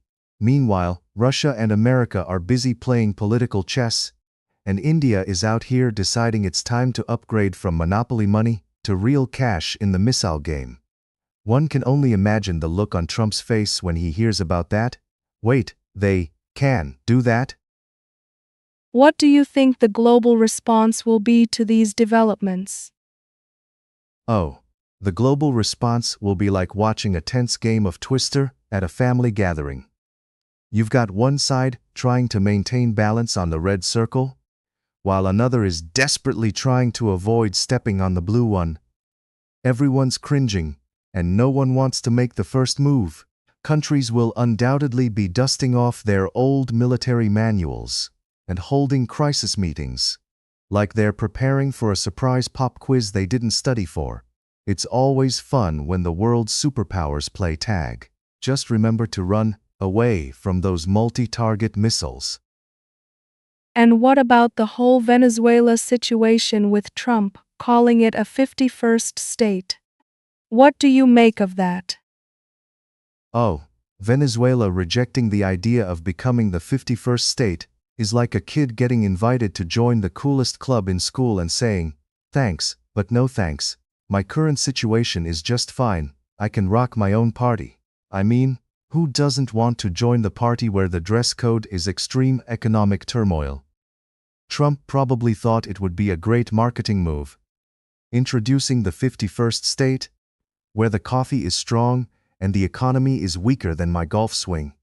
But alas, Venezuela is playing hard to get, and I can't blame them.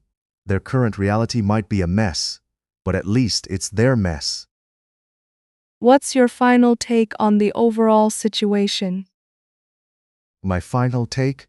It's like watching a circus without any safety nets, both thrilling and slightly terrifying at the same time.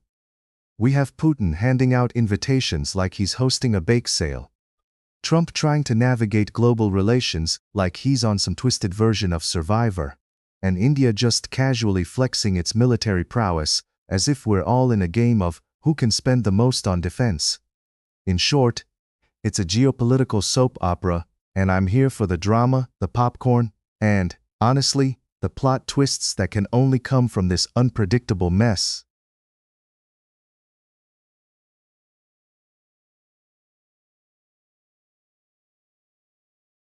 So, Israel just launched over 100 strikes on Hezbollah. What's going on here? Well, it seems they've taken a page out of the How to Be Overly Aggressive in a Ceasefire handbook. I mean, talk about sticking it to the man, or in this case, the organization. It's like they were waiting for the ceasefire to say, "Okay, let's get the party started." Instead of a nice quiet reflection period, Israel decided to throw a surprise airstrike barbecue. And with 350 fighters claimed dead, we're not sure if they're referring to actual fighters or just really ambitious estimates. What do you think the international community has to say about this? Oh, you know, the international community is just sitting there with their popcorn, waiting for the next plot twist in this geopolitical soap opera. They're probably thinking, didn't we just send them to their rooms? But the kids decided to sneak out and throw fireworks instead. It's like a family dinner where one kid keeps spilling the beans, and everyone else is just rolling their eyes, trying to find the polite way to say, "Can we just all get along for 5 minutes?" Spoiler alert, they can't. Were there any specific targets that stood out in this latest round of strikes? Oh, absolutely. Israel aimed for military buildings, weapon depots, and launch pads, because who doesn't love a good game of pin the tail on the strategic target? It's like a military scavenger hunt, except the consequences are far more serious than just losing your car keys. And trust me, these guys aren't just playing checkers in the backyard, they're in the high-stakes chess game where every pawn can explode. And yet, strangely, all they seem to be winning is disbelief from anyone who thinks that ceasefires should, actually mean something. How do you think Hezbollah is feeling about all of this? Well, you can bet they're not exactly doing cartwheels in celebration right now. If I had to guess, their mood is somewhere between slightly annoyed and heading for the bunker. They probably thought the ceasefire was a perfect time to catch up on Netflix, but instead, they found themselves in the middle of a surprise action sequel. You know that feeling when you sit down to relax, and suddenly it's like your neighbor decided to start a chainsaw racing league? Yeah, they're feeling that, but with missiles. What will this mean for future ceasefires, do you think? Oh, future ceasefires? Ha! They might as well be handing out participation trophies for how poorly they're working. It's like a trust fall exercise where no one trusts anyone, and instead of falling softly, everyone just grabs the nearest weapon. If this keeps up, I wouldn't be surprised if future peace talks start taking place in a bunker filled with tinfoil hats. Because that's the level of trust we're talking about here. The next ceasefire might just come with a disclaimer: use at your own risk, no refunds. Lastly, what do you think the average person should take away from all of this? The average person, the unsung hero of the couch potato brigade. They should probably be taking away a hefty dose of skepticism, like it's a daily vitamin. It's like watching a soap opera, where every episode ends with a cliffhanger, and you have to wonder if these plotlines could get any more absurd. If 2023 has taught us anything, it's that in the world of international relations, logic has taken a permanent vacation, and being surprised has become the new norm. So, stay tuned for the next round of As the World Turns. Middle East Edition. I hear the drama is only getting juicier.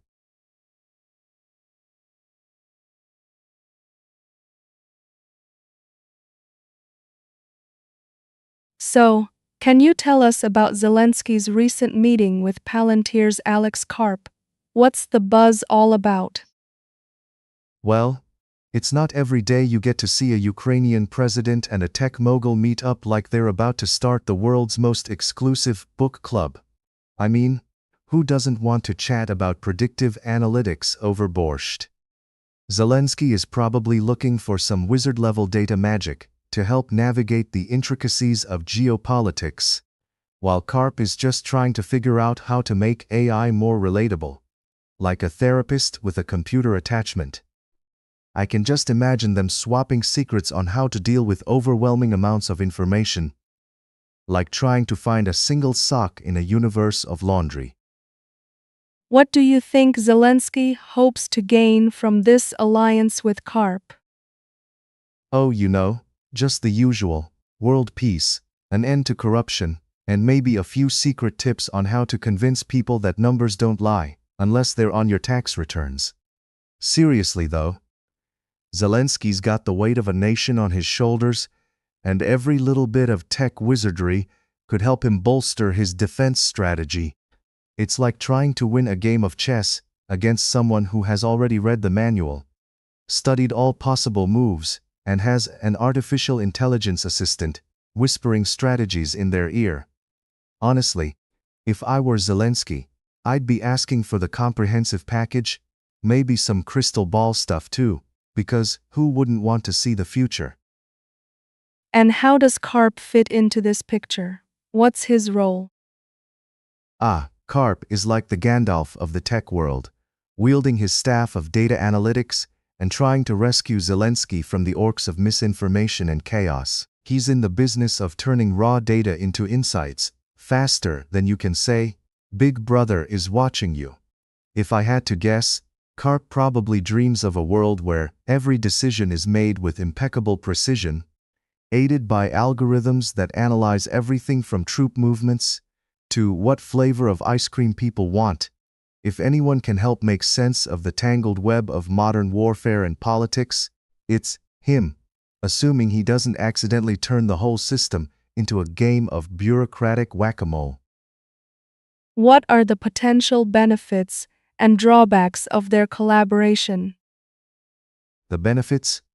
Well, if their partnership works out, we might just see the dawn of a new era, where decisions are made not through gut feelings and coffee-stained memos, but through sophisticated data analysis and possibly an app that tells you exactly when to dodge a missile. But let's not forget the drawbacks, because every silver lining comes with a cloud.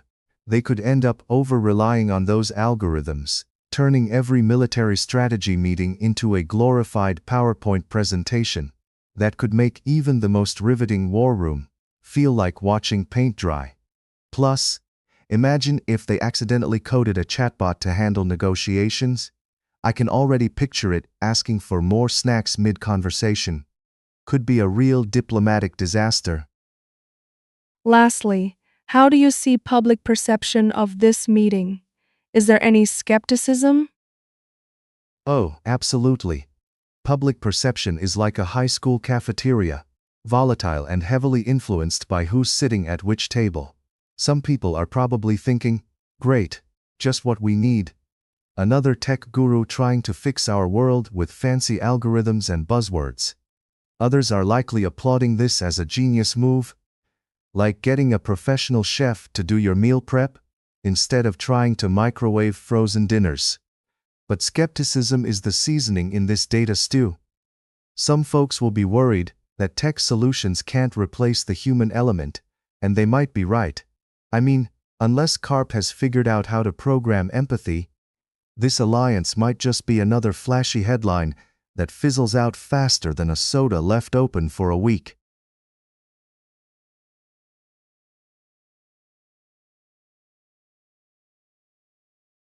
So, what's this all about Macron's controversial moves at the Africa Forward Summit? Ah, yes, Macron's latest theatrical performance, where he strutted onto the stage like he was auditioning for the role of the year in a geopolitical soap opera. Picture this, a French president, with all the charisma of a baguette, trying to convince Africa that he's really just a misunderstood croissant at heart. You know? There's nothing like a little, let's reshape the future of Africa rhetoric from someone who still thinks the French Revolution was just a really long dinner party. What specifically did Macron say that raised eyebrows? Oh, you mean apart from the usual platitudes sprinkled with just enough condescension to make everyone feel like they've just accidentally walked into an upscale French restaurant wearing flip-flops? He managed to throw out buzzwords like sustainable development with the grace of a cat on a hot tin roof. It's like he spent 5 minutes on Google, searching for things to say to impress people from continents I've colonized, and just picked the fanciest ones. Did he propose any actual solutions or just play the diplomat? Solutions? Oh, you mean like when your friend who's always late offers to help you move but shows up with a pizza and a story about what they watched on Netflix instead? Macron gave a speech that sounded great on the surface, sort of like a glittery cupcake, but when you bite into it, you realize it's just full of air and disappointment. Maybe next time, he can throw in a few actionable plans and not just serve a buffet of vague promises. How did the African leaders respond to his remarks? Well, picture a room full of African leaders trying to maintain their composure, while someone attempts to sell them ice in a snowstorm. If looks could kill, Macron would have needed a secret exit strategy. There were probably some polite smiles, but you can be sure behind those grins, they were thinking, is this guy actually serious, or is he just here to make us feel better about our bad choices? What do you think his strategy is for engaging with Africa? Ah, yes, the classic let me charm you with my European flair, and a hint of superiority strategy. It's like trying to sell sunscreen in Alaska. He's looking for a way to secure influence without actually putting in the hard work. Kind of like someone showing up to a potluck with a bag of chips and calling it their signature dish. Let's just say Macron's strategy is a bit like trying to juggle watermelons while riding a unicycle. Impressive in theory, but in practice, it's just a recipe for a slippery mess. What's the overall takeaway from Macron's performance? The overall takeaway? If you mix a dash of bravado with a splash of charm and a whole lot of empty words, you might end up with a delightful cocktail of confusion. Macron's performance was like watching a magician who reveals all his tricks. You're left wondering if you should applaud or just ask for your money back. I think he might want to reconsider his approach, unless his goal was to ensure everyone walked away thinking, wow, that was a lovely waste of time.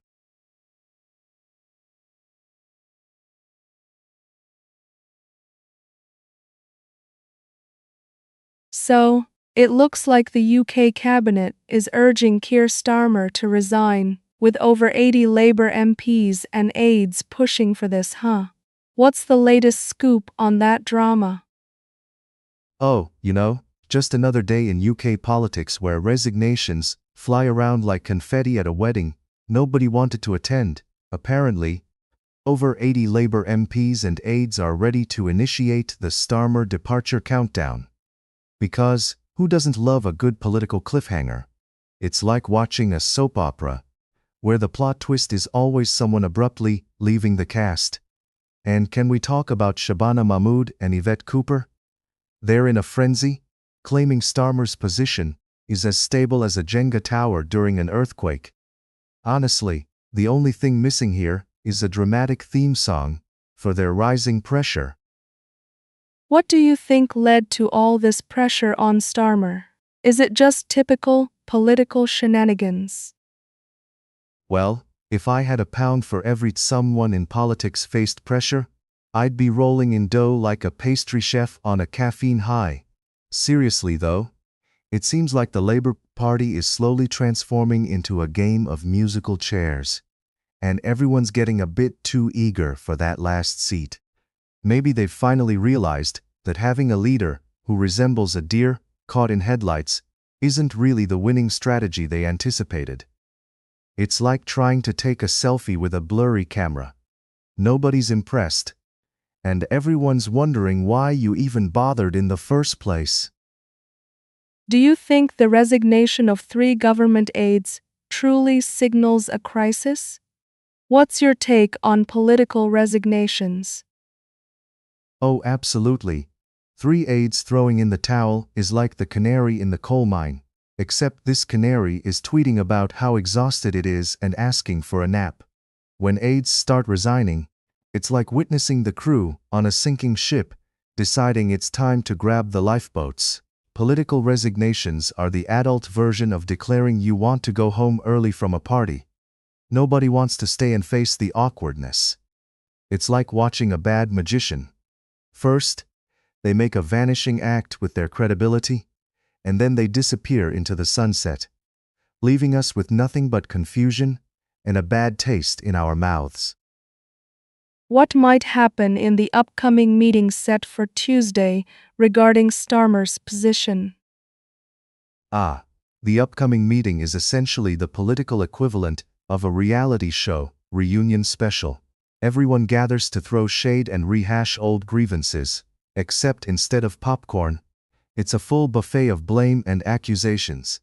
I can already picture the tension, MPs exchanging side eyes like it's a game of dodgeball, and someone inevitably bringing up that awkward dinner party where Starmer might have unintentionally spilled the beans on potential policy disasters.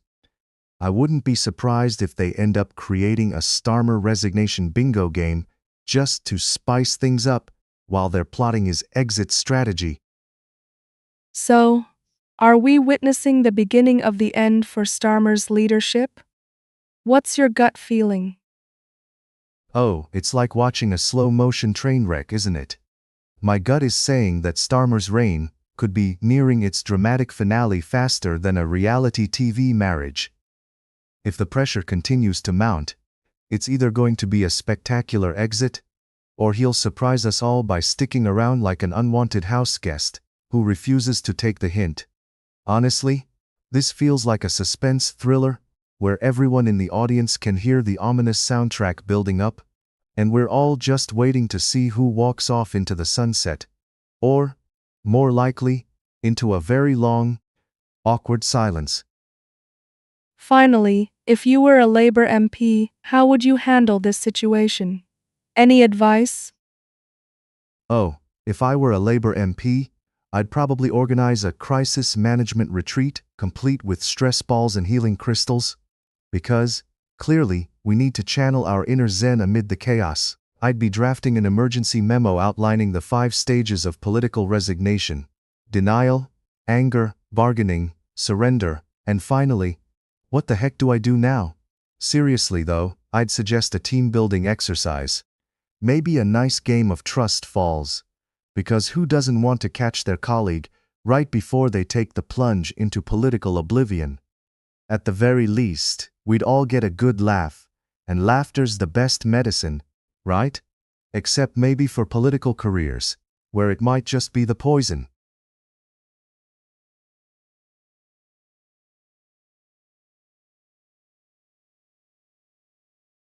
So, Trump's about to take a high-stakes trip to Beijing. What do you think he and she will be talking about behind closed doors? Oh, just the usual, like how to balance world economies on the edge of a knife while simultaneously trading dad jokes and tips on how to properly style a toupee. I mean, it's only two of the most powerful leaders on the planet. What could possibly go wrong? Maybe they'll discuss the best restaurants in Beijing, because nothing says diplomacy like negotiating trade tariffs over Peking duck, right? I can just see them toasting with tea. To more tariffs and less transparency. Sounds delightful, doesn't it? What kind of tension can we expect from this meeting? Well, picture this. Two cats in a room full of laser pointers, each convinced they're the center of the universe, and the other is there just to rain on their parade. I mean, with Trump and Xi, you've got one who might as well be a walking tweet, and the other who has perfected the art of making a stern face while simultaneously planning his next state banquet. It's like watching a high-stakes poker game where everyone's bluffing but no one actually knows the rules. It'll be riveting until the awkward silence hits and they both start reaching for their phones to scroll through Instagram. What do you think will be the outcome of their discussions on trade? The age-old question, will they come out as trade pals or trade rivals? It's like trying to predict the weather in the Sahara. You might get a sandstorm, or you might end up with a nice sunny day. But either way, you're going to need sunscreen and an umbrella.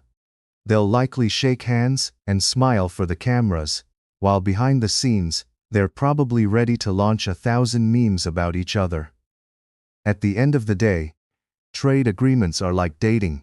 It's all sweet on the surface, but once you get into the nitty-gritty, someone always ends up ghosting the other. Do you think Trump's approach will actually change anything? Oh, absolutely. Just like how a toddler thinks pressing the elevator button will magically make the doors open faster. I mean, Trump has a unique gift for saying things that sound great, but often leave you wondering what just happened. His approach is like trying to fix a leaky faucet with a roll of duct tape. Sure, it works sometimes, but it's not exactly a long-term solution. So sure, he'll come back with a shiny deal, but it might just run like my grandma's old car. Looks good until you actually try to drive it. What potential surprises do you think could come from this meeting? Oh, the surprises will be as common as a cat video on the internet, only much more unpredictable. Picture this, instead of a joint statement, they release a duet album. Or maybe they unveil a new line of fashion based on their hairstyles.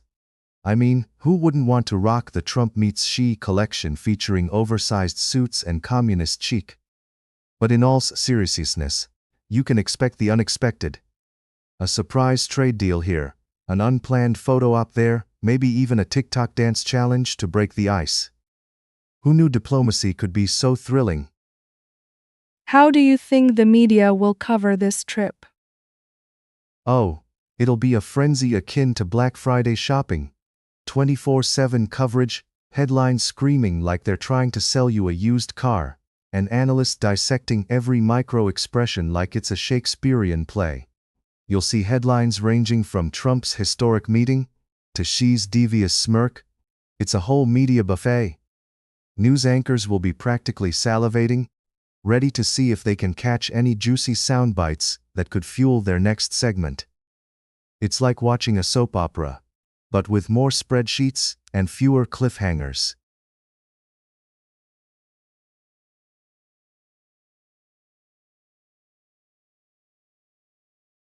So, what's the latest in the world of political scandals involving President Zelensky?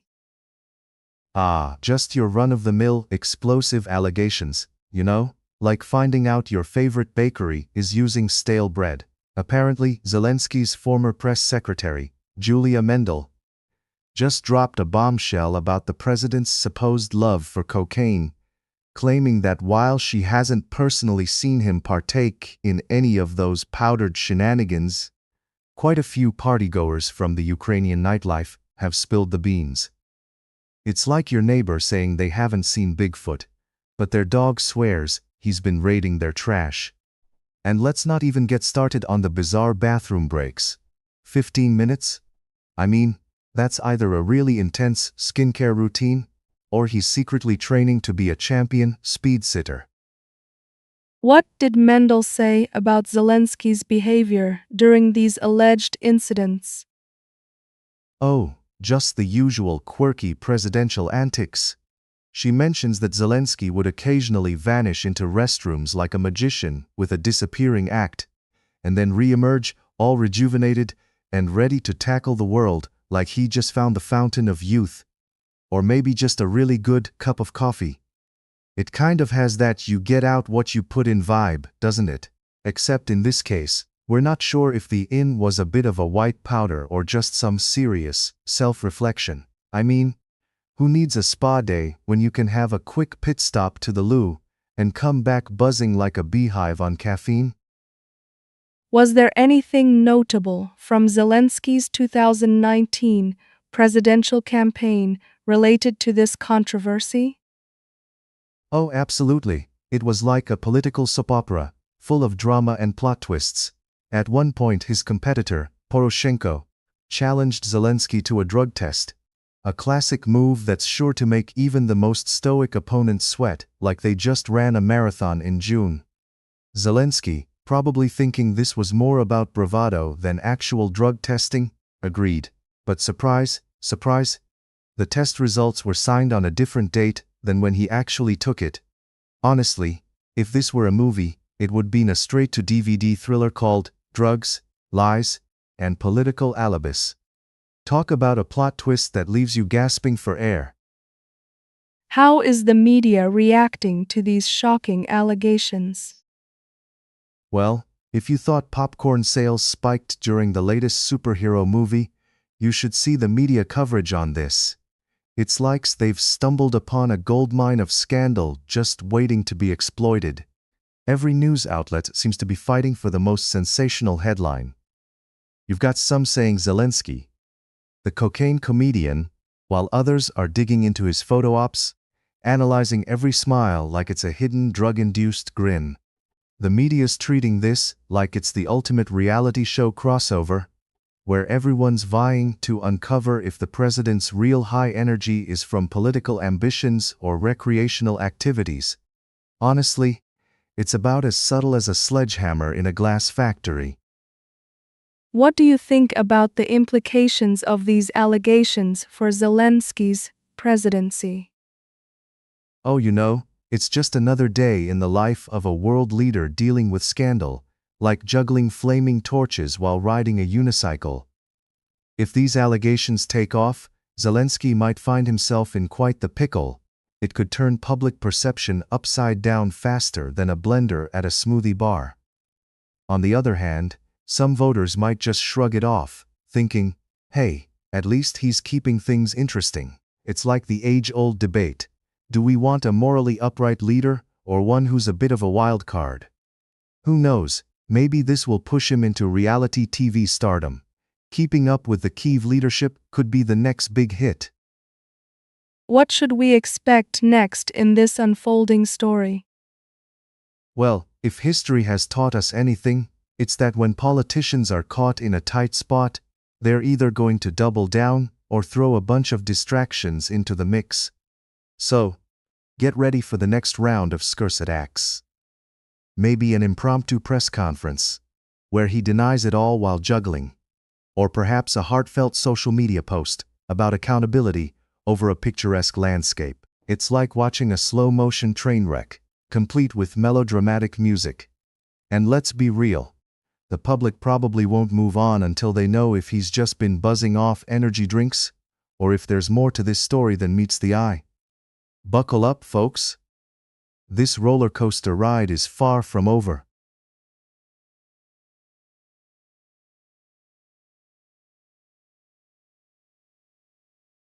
So, there's been quite a lot of news lately, right? Ukraine storming a monastery, Trump making threats like he's auditioning for a bad action movie, and the EU reaching out to Russia. What's your take on all this chaos? Ah, yes. The perfect trifecta of political intrigue. It's like watching a bad soap opera, where the writers have totally lost track of the plot. I mean, who knew that a monastery would be the hot spot? Next, they'll be storming bingo nights or book clubs. And as for Trump, threatening Iran is like me threatening to eat kale. We all know it's just talk and no one is buying it. The EU reaching out to Russia feels like that awkward kid at a party trying to be friends with the guy who just threw a drink at him. It's messy, it's dramatic, and frankly, it's the kind of reality TV show I never asked for. Kaja Kallas is working on EU talks with Russia, while Starmer refuses to take a step back, despite his popularity plummeting. How does this all play into the bigger picture? Oh, absolutely. Because when your popularity is in free fall, the best strategy is to just keep grabbing the mic and singing louder, right? It's like being the last karaoke singer at a dying party, convinced you're about to land a record deal when everyone else just wants to go home. And Kaja, bless her heart, is playing diplomat like a kid trying to solve a Rubik's Cube, but all she's doing is twisting it into a colorful mess. Meanwhile, the real question is, will they be getting along like old pals at the end of this, or just trading passive-aggressive Instagram comments? Ukrainian services storming a monastery sounds like a plot twist in a thriller novel. What's going on here? Oh sure, because storming a sacred place for a political statement always ends well. It's like using a chainsaw to trim a bonsai tree. They probably thought, what better way to send a message than by dancing on holy ground? Meanwhile, the monks are just trying to enjoy some peace and quiet, probably wondering if they accidentally signed up for this kind of drama when they took their vows. I can see it now. Next, they'll be storming the local library over overdue book fees. Macron is trying to salvage French influence in Africa. Can he really turn this ship around? Well, Macron is basically the captain of a sinking ship trying to patch the holes with his chic French style. They say diplomacy is an art, but let's be real. It's more like juggling flaming swords while riding a unicycle on a tightrope. He's got about as much chance of restoring French influence as I have of convincing my cat to take a bath. Still, you've got to admire the effort.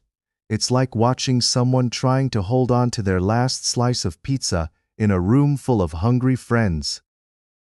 And then there's Trump with his ongoing threats against Iran and discussions about Taiwan.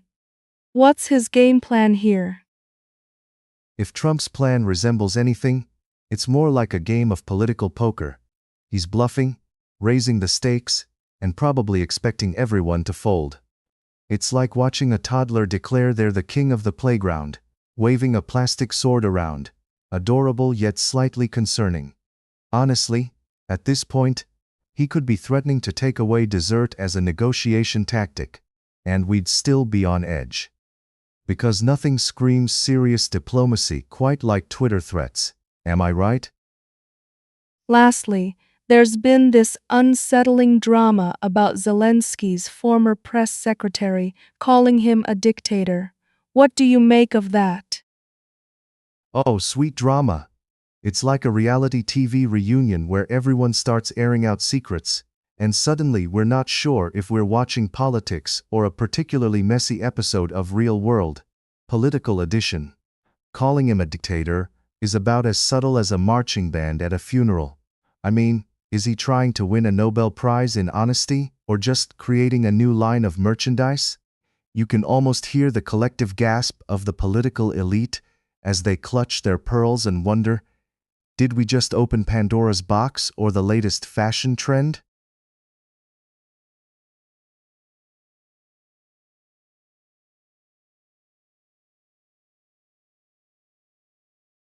So it seems like Trump is considering military action after Iran shot down some key demands. What are your thoughts on this situation? Well, it's like watching a toddler throw a tantrum in a candy store. You kind of want to step in and say, "Look, buddy, not every disagreement requires a missile." I mean, Trump playing military strategist is like me trying to bake a souffle. Sure, I can follow the steps, but the end result might be an explosive mess. With tensions boiling over, should we be worried or just start placing bets on the next tweet storm? What do you think drives Trump to threaten airstrikes instead of pursuing diplomatic solutions? The age-old strategy of if at first you can't negotiate, bomb it. It's like that one friend who insists on solving every problem with a barbecue. Nothing says diplomacy like a whiff of gunpowder. But seriously, it seems Trump's approach is less about strategy and more like a kid in a sandbox who can't play nice with others. Maybe someone should remind him that there's no trophy for most military action taken. Unless, of course, it's a participation trophy. Do you think this could escalate into something more serious? Or is it just the usual bluster? Oh, it's definitely the usual bluster, much like a peacock strutting around trying to impress the other birds. Sure, it looks impressive at first, but deep down, we're all just waiting for something to pop. There's a fine line between posturing and actual action, and if I had $1 for every time a politician threatened military action and then sat down for coffee instead, I'd be sipping a latte on a beach somewhere, not here analyzing tweets. Is there a possibility that this situation could lead to a broader conflict in the Middle East? Well, if we're playing a game of geopolitical dominoes, then absolutely. It's like watching a bad reality show where every season ends on a cliffhanger, and the producers just keep adding more drama. One wrong move, and suddenly it's Survivor, Middle East Edition. Complete with tribal councils and everyone wondering who's next to be voted off the island of sanity. Let's just hope someone remembers to turn the cameras off before it gets too messy. What would be a smarter move for the US right now instead of military action? Honestly, how about we try the age-old art of conversation? You know, sit down, grab a cup of coffee, and actually listen, rather than shouting from our high horse. It's like trying to fix a leaky faucet with a sledgehammer. Sometimes, precision is key. Maybe we could send a diplomatic team to Iran with a giant cake that says, "Let's talk." Because who can resist cake? Sometimes the best military strategy is just avoiding the battlefield altogether. Finally, how do you see this all playing out in the near future? Oh, you can expect a daily soap opera filled with episodes of As the Politicians Turn. I imagine it'll be a mix of political maneuvering, Twitter fights, and the occasional reality check. It's like a political circus where the elephants are loose, and the clowns are in charge. Entertaining but potentially disastrous. If we're lucky, maybe they'll just trade missiles for megaphones and start a podcast instead. It could be a real hit.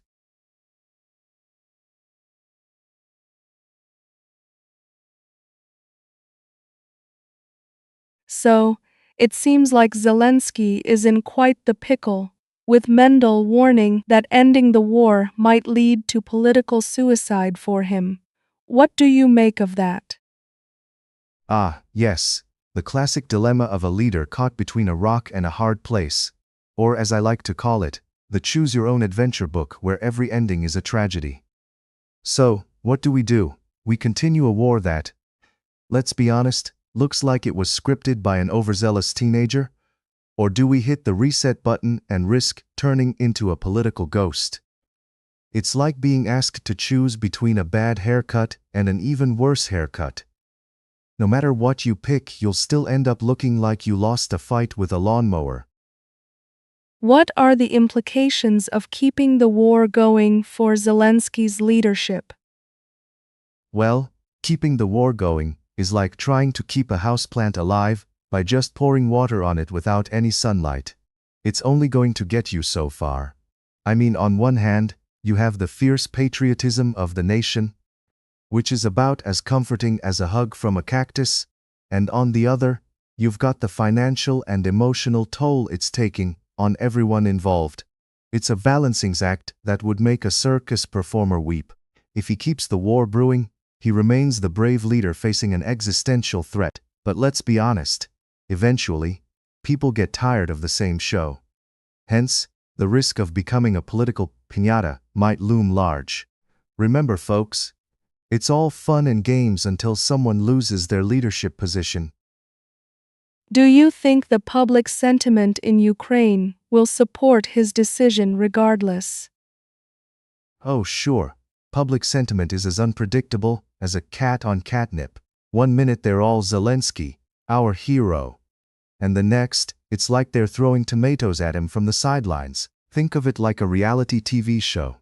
At first, everyone loves the underdog, but as soon as he tries to take a break and enjoy the good life, suddenly he's the villain in the eyes of viewers. It's a tough crowd. At this point, he could save a kitten from a tree, and someone would still comment on social media saying he should have done it faster. No pressure. What are the possible alternatives Zelensky has if he decides to pursue peace? Alternatives? Oh, he could always become a full-time motivational speaker, or perhaps take up knitting as a hobby. But in all seriousness, pursuing peace might involve a lot of negotiations, which is like trying to negotiate with a toddler over candy. You can bet someone is going to leave the table crying. He could explore diplomatic strategies, but let's face it, everybody loves a good drama, and peace doesn't sell as many tickets as a prolonged conflict. This isn't exactly a Hallmark movie where everyone hugs it out in the end. It's more like a tense standoff in an old western, complete with tumbleweeds and awkward silences. Given all this, how do you see Zelensky's options playing out? Well, it's like watching a soap opera where the plot twists just keep coming. One minute he's standing strong against a tide of adversity. The next, he could find himself at an impromptu karaoke night with his political rivals. Now that would make for some interesting photo ops. Let's be real, every option has its pitfalls, and it's going to feel like a game of Jenga, where one wrong move could send the whole tower crashing down. It's a delicate balance of power, politics, and a sprinkle of chaos. Who doesn't love a bit of drama? Do you think the international community will have a say in Zelensky's decision-making process? Oh, absolutely. The international community is like that overly involved family member, always ready to give unsolicited advice. One minute they'll be rallying behind him, handing out virtual high fives, and the next, they're debating whether he should serve pizza or pancakes at his leadership summit. You know, because nothing says political strategy like discussing breakfast foods. What he really needs is a crystal ball to see how all their opinions will play out, because if there's one thing the world loves, it's a good old-fashioned intervention. He might end up consulting more international leaders than a lost tourist asking for directions.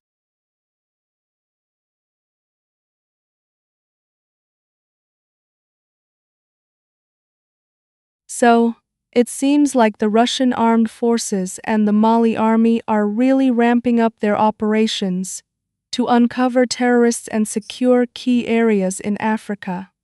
What's your take on this?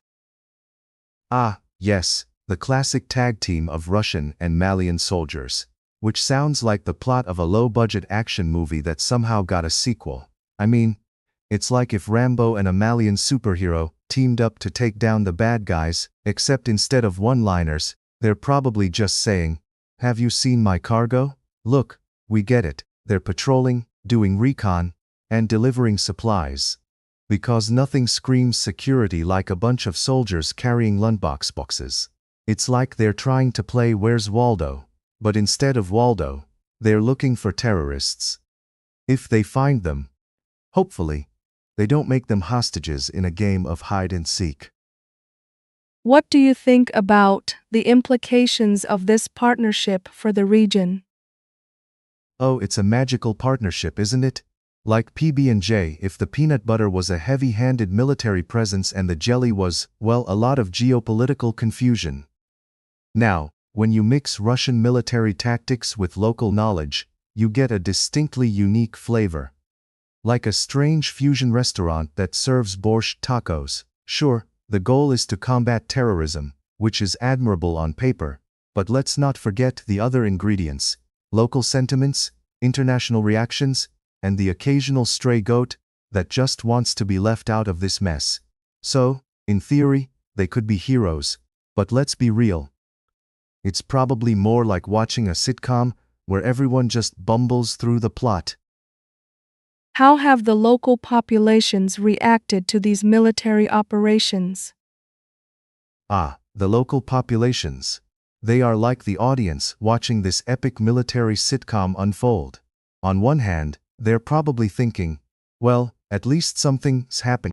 While on the other hand, they're peeking through their curtains like it's a neighborhood watch gone terribly wrong.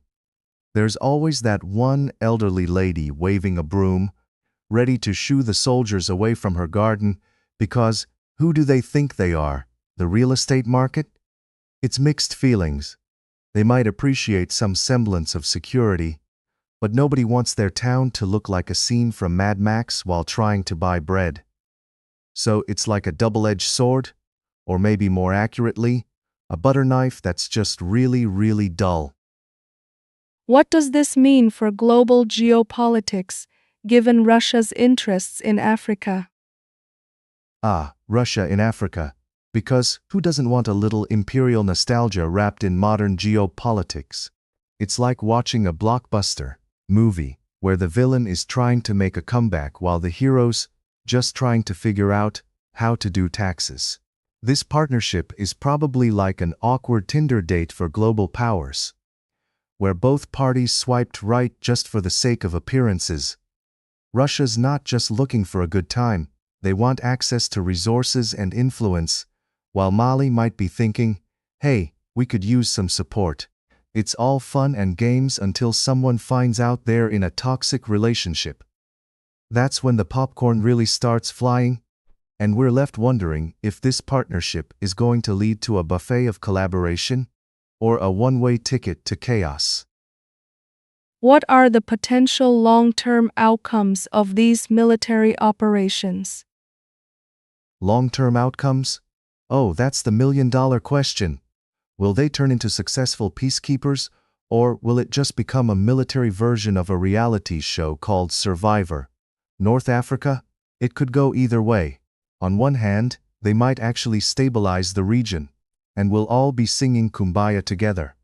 On the other hand, they could get stuck in a quagmire of bureaucracy, and, what were we thinking? Moments. Like trying to assemble IKEA furniture without the instructions. The one thing we can count on is that whatever happens, it will be messier than a toddler with spaghetti. And much like a bad sequel, it might leave audiences wondering why they decided to watch in the first place. Any final thoughts on how this might all play out? Final thoughts? Sure. It's like watching a soap opera. The plot thickens with every episode. Today they're hunting terrorists, and tomorrow, who knows? Maybe they'll start an underground karaoke bar for soldiers and locals. As for the outcomes, expect more drama than a dating show finale, complete with cliffhangers and surprise guest stars. In the end, like any good reality TV show, we'll be left with that nagging feeling that we really should focus on real issues, but hey, who doesn't love popcorn and a bit of chaos? So, grab your seats. This series is just getting started.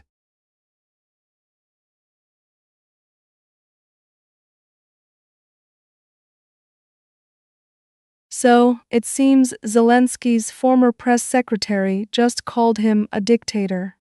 What's your take on that shocking revelation? Well, it's like discovering that your favorite magician is just a guy in a van with a rabbit instead of pulling a real show from his hat. This news is like yesterday's leftovers. It's stale, but still manages to stink up the room. I mean, we all knew that when you start saying, I alone can fix this, instead of let's team up, it's just a hop, skip and a jump to dictatorship. It's like if you thought your friend was merely bossy, and then they whip out a crown and a cape. Surprise! Here comes the royal decree. Do you think this kind of revelation will change public opinion about Zelensky? Oh, absolutely. It's like finding out the guy who sells you flowers is actually running a black market for weeds. It might make you reconsider your relationship. But let's be real, in today's world, public opinion is as slippery as a wet soap in a shower. One moment it's here, and the next it's gone. If this doesn't stop people from streaming his speeches like it's the latest Netflix series, I don't know what will. Maybe if he throws in a musical number, that could spice things up. What does this say about the political climate in Ukraine? Oh, you mean that climate that's as stable as a house of cards during an earthquake? It's like trying to juggle chainsaws while riding a unicycle. This revelation is just another act in the circus that is contemporary politics. With everyone pointing fingers like it's a game of hot potato, you have to wonder if anyone will be left standing when the music stops. And let's not forget, public trust is like a nice soufflé. One wrong move and it's flat. Could this impact Zelensky's international relations? You bet. It's like a bad breakup. Suddenly, your friends are giving you that look like they can't believe you were dating that guy. International relations are just a fancy way of saying, let's be pals until you mess up. And the mess is here, folks. If global leaders start whispering behind their hands at the next G20, it's going to look like a high school cafeteria drama.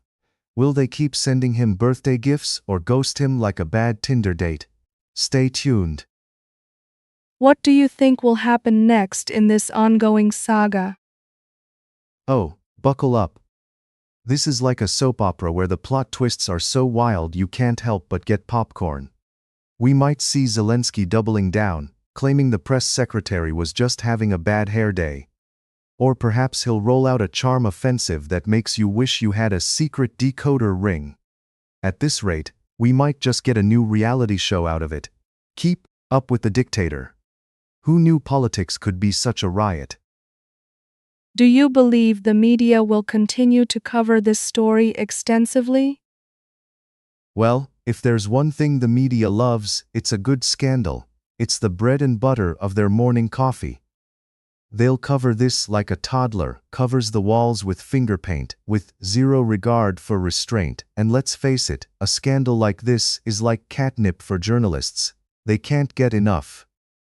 Get ready for headlines that scream louder than a caffeinated squirrel, because they'll ride this wave until it crashes.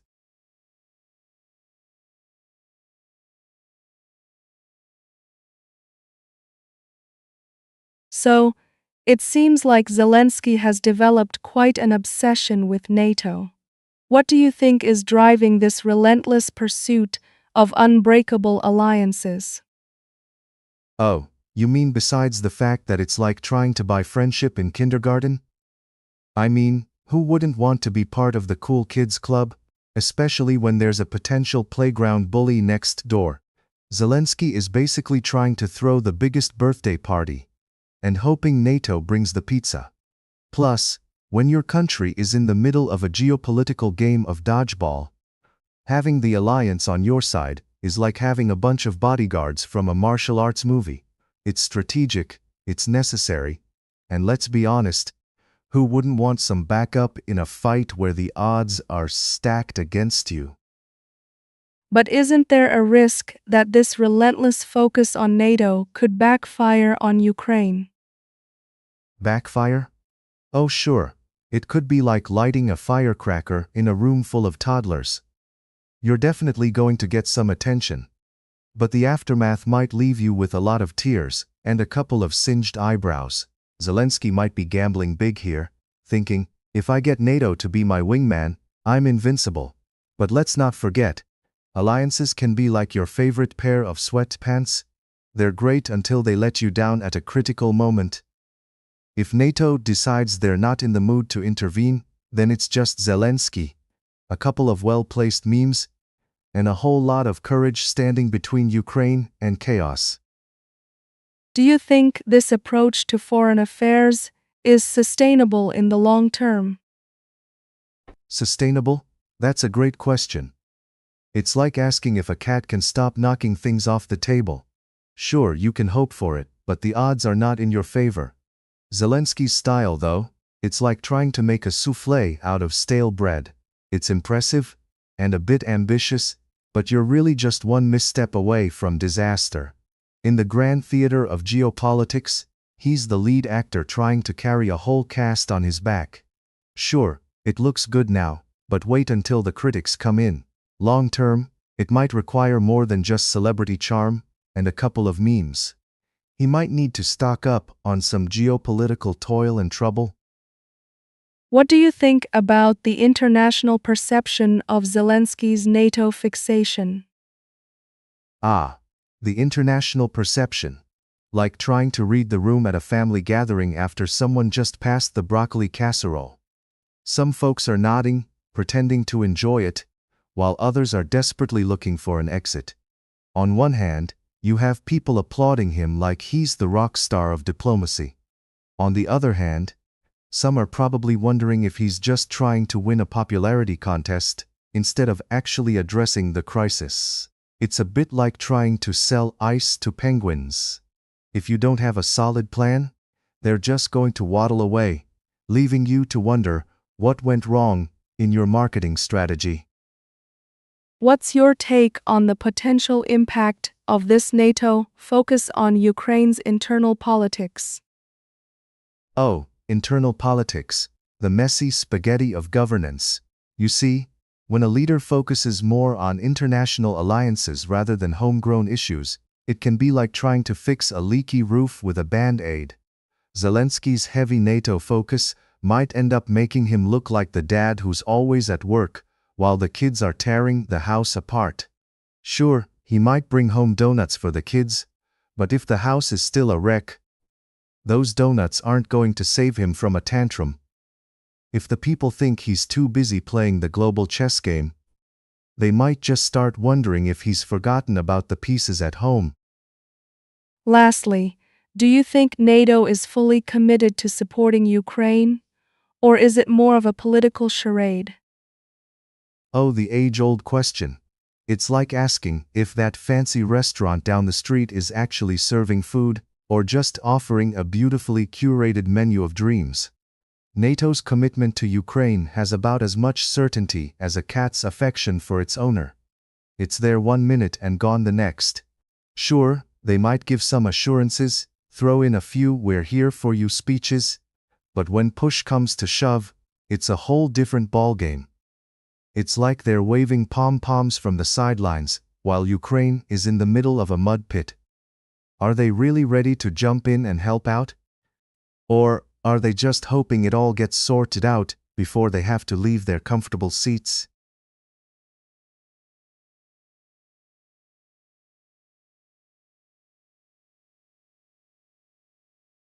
So, Iran is threatening to escalate uranium enrichment to 90% in response to potential US-Israeli strikes. What's the deal with that? Ah, yes, nothing like a good geopolitical game of chicken to spice up the morning news.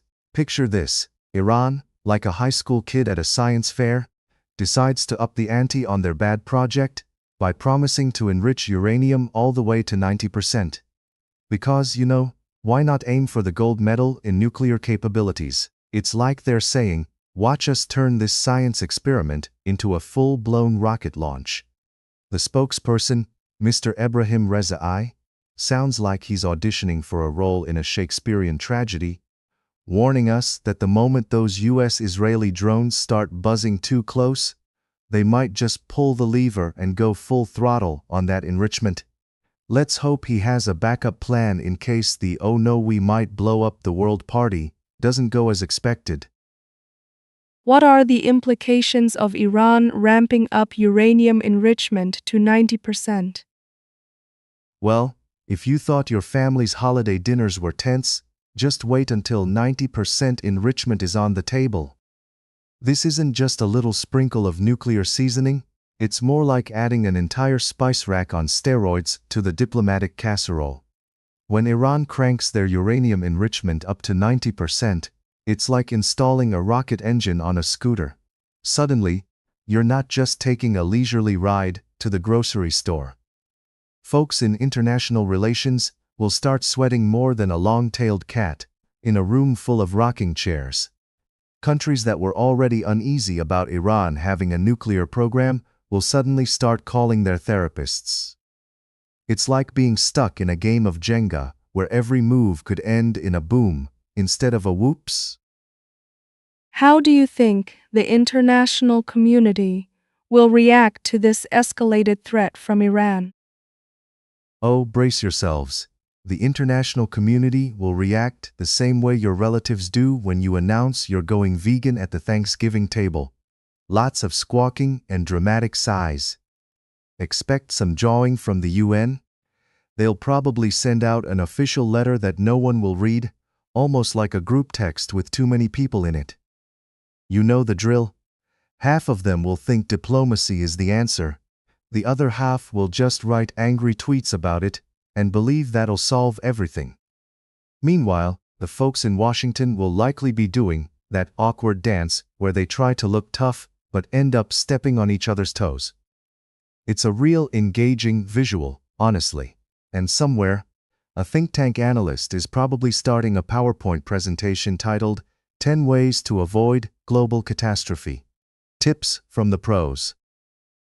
What do you think are the chances of actual military action following these threats? Military action. The favorite pastime of world leaders everywhere.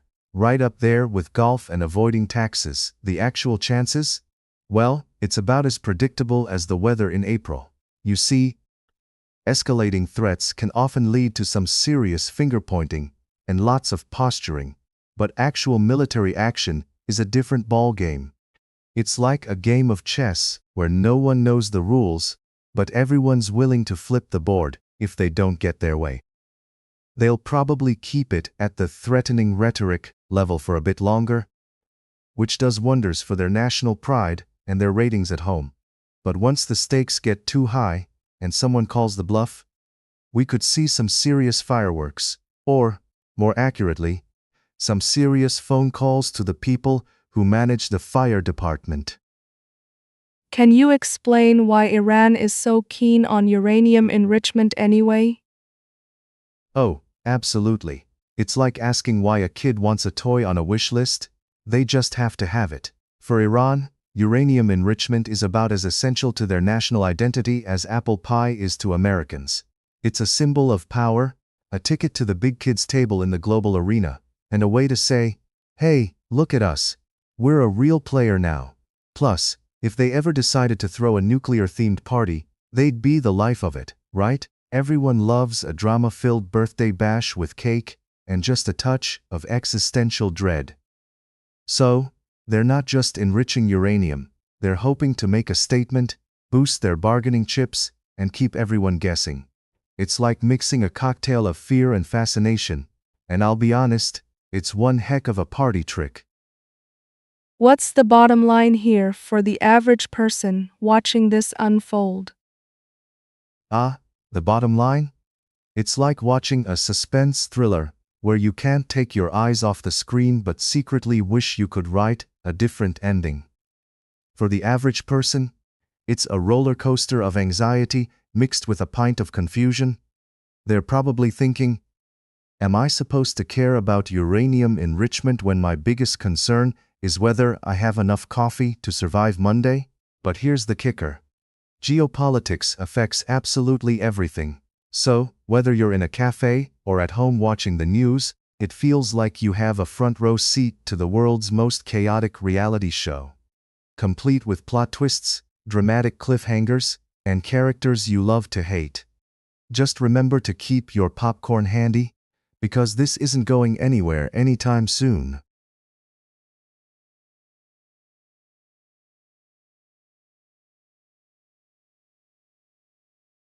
So, What can you tell us about this recent re-emergence of the Russian Pacific Fleet and their convoy transiting the Tsushima Strait?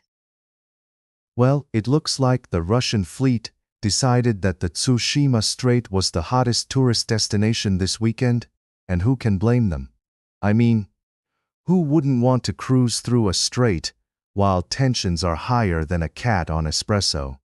This 10-ship convoy features a mix of warships and cargo ships that sound like they might be on a treasure hunt for Russian gold or just a really ambitious Costco run.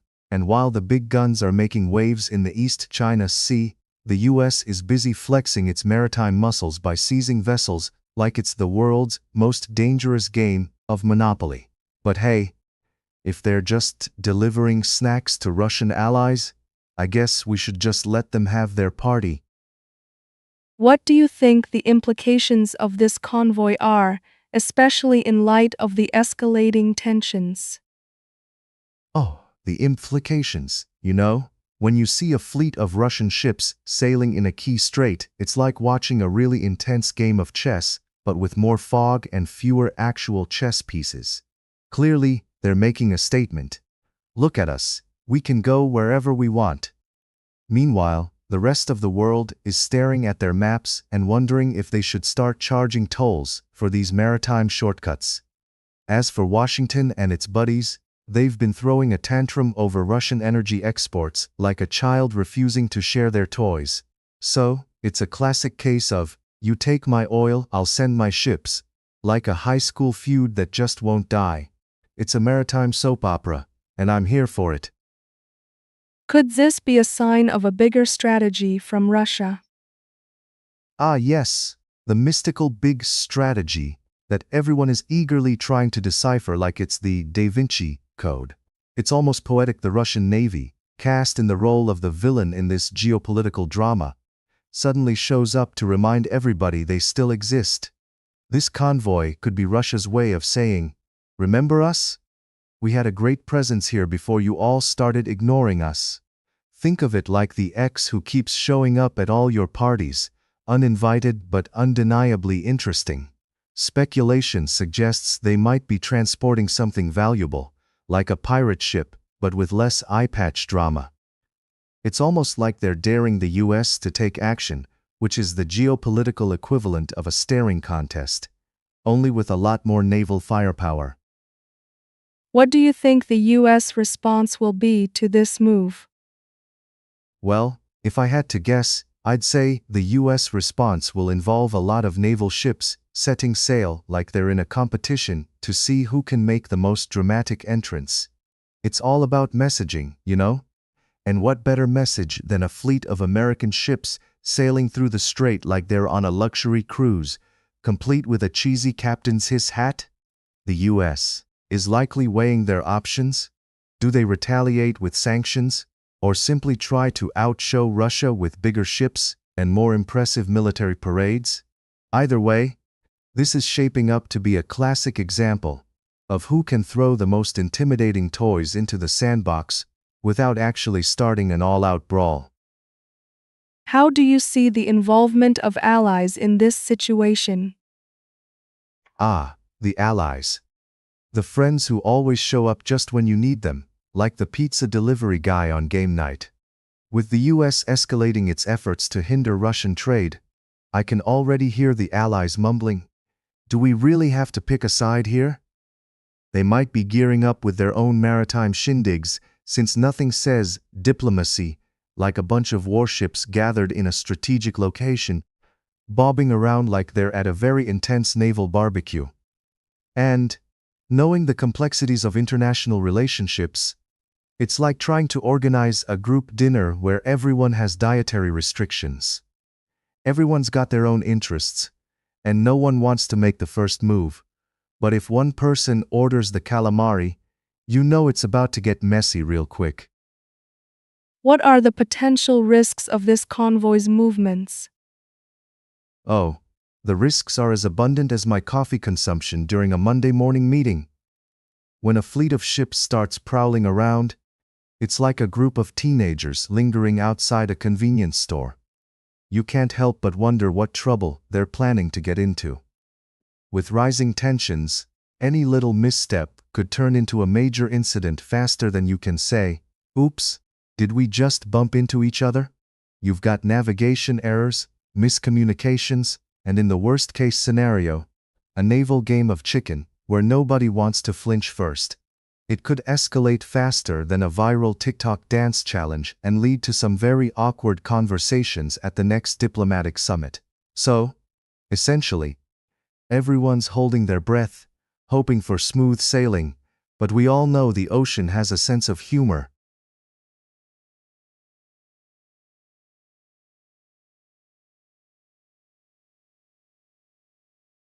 So, it seems Ukraine cannot prosecute Hunter Biden due to some legal gymnastics. What's your take on this wild development? Ah yes, the plot thickens like a bowl of oatmeal left sitting out too long. It's like watching a circus where the clowns are in charge of the legal system. I mean, you'd think there's a universal rule that says you can't just throw around legal proceedings like confetti, especially when it involves an international player. But here we are, living in a world where Hunter Biden seems to be the legal equivalent of a Teflon pan. Nothing sticks. What's even more amusing is how this whole situation has made Ukraine's legal system look like they're attempting to catch a slippery fish with a bare hand. Spoiler alert, they're failing spectacularly. What do you think led to this legal barrier for Ukraine? Is it just a political maneuver or something more? Oh, it's definitely a political maneuver, my friend. Picture this. It's like a high-stakes poker game where everyone's bluffing, and Ukraine got dealt a handful of jokers, while everyone else is holding aces. This isn't just a simple legal obstruction.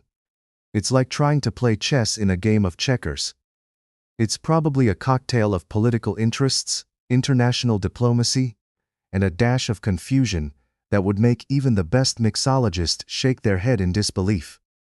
And let's not forget the classic "it's not you, it's me" line used when countries try to distance themselves from messy legal entanglements. Because really, who wouldn't want to distance themselves from what's undoubtedly become the soap opera of the century? Do you think this situation will affect US-Ukraine relations moving forward? Oh, absolutely. It's like trying to maintain a relationship with a partner who just keeps dropping the ball. Only this time, the ball is a political scandal served with a side of tangled legal issues. The US might be feeling like its diplomatic efforts are akin to throwing spaghetti at the wall to see what sticks. And just when you think things can't get any messier, boom, in comes more drama that makes your grandmother's Thanksgiving dinner look tame.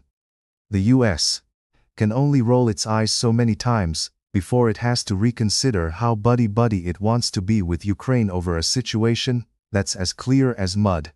I mean, nothing says friendship like an ongoing legal circus, right?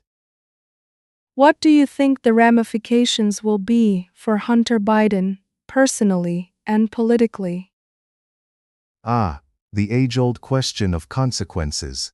They say what doesn't kill you makes you stronger, but in Hunter's case, it's more like what doesn't kill you just makes the media chase after you harder. Personally, he might be feeling as safe as a cat in a room full of rocking chairs. Lots of potential for disaster, but for now, he's getting away with it. Politically, though, it's like trying to ride a roller coaster without checking the safety harness first. His future could go up or down faster than you can say, "Hunter who?" It's a wonder how he keeps dodging the proverbial bullets. I guess he's got a whole team of lawyers that are basically ninja warriors in suits. But when the dust settles, it's clear that Hunter's political future is a cliffhanger that even the best TV writers would envy. In your opinion, what's the public reaction been like to these developments? Are people surprised? Surprised? Please, it's like asking if people will be startled by a cat video on the internet. At this point, Surprised is just a word we use to describe our reaction to something mildly less outrageous than the last headline. You'd think with everything happening, people would be throwing their hands up in despair, but nope. Instead, they're probably just rolling their eyes and muttering, "Here we go again." It's the kind of drama that keeps people on the edge of their seats, popcorn in hand, waiting for the next twist. In fact, I'd wager that most folks have already created a bingo card for all the political scandals, and this one just earned its spot. It's not just news, it's more like reality television, but with less charisma. What's next for Ukraine if they can't pursue this legal avenue? Any thoughts on their next steps? Oh, what's next? It's like watching a team that just lost the playoffs trying to figure out who to blame while the trophy slips away. If they can't go after Hunter Biden, they might need to channel their inner Sherlock Holmes and look for different avenues. Like figuring out how to spin this whole debacle into an international press conference that somehow makes them look heroic. Or they could pull a "look over there" move and distract everyone with another issue. After all, if you can't win the legal battle, why not just create a shiny object for everyone to focus on? It's like that old saying, when life gives you lemons, make lemonade, unless you can just disguise those lemons as oranges.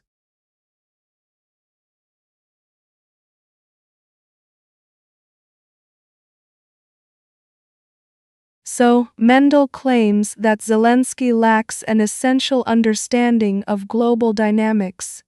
What are your thoughts on this bold accusation? Oh, isn't that just delightful? It's saying a cat doesn't understand gravity because it keeps jumping off furniture and landing on its feet. Mendel's accusation is like offering a toddler a map of the world while they diligently color outside the lines. It might be bold, but it leaves you wondering if Mendel's been sipping too much cold coffee, or if he genuinely believes that world politics is just a game of chess played by toddlers. I mean, Zelensky has probably learned more about global dynamics in the past few years than most of us will in a lifetime.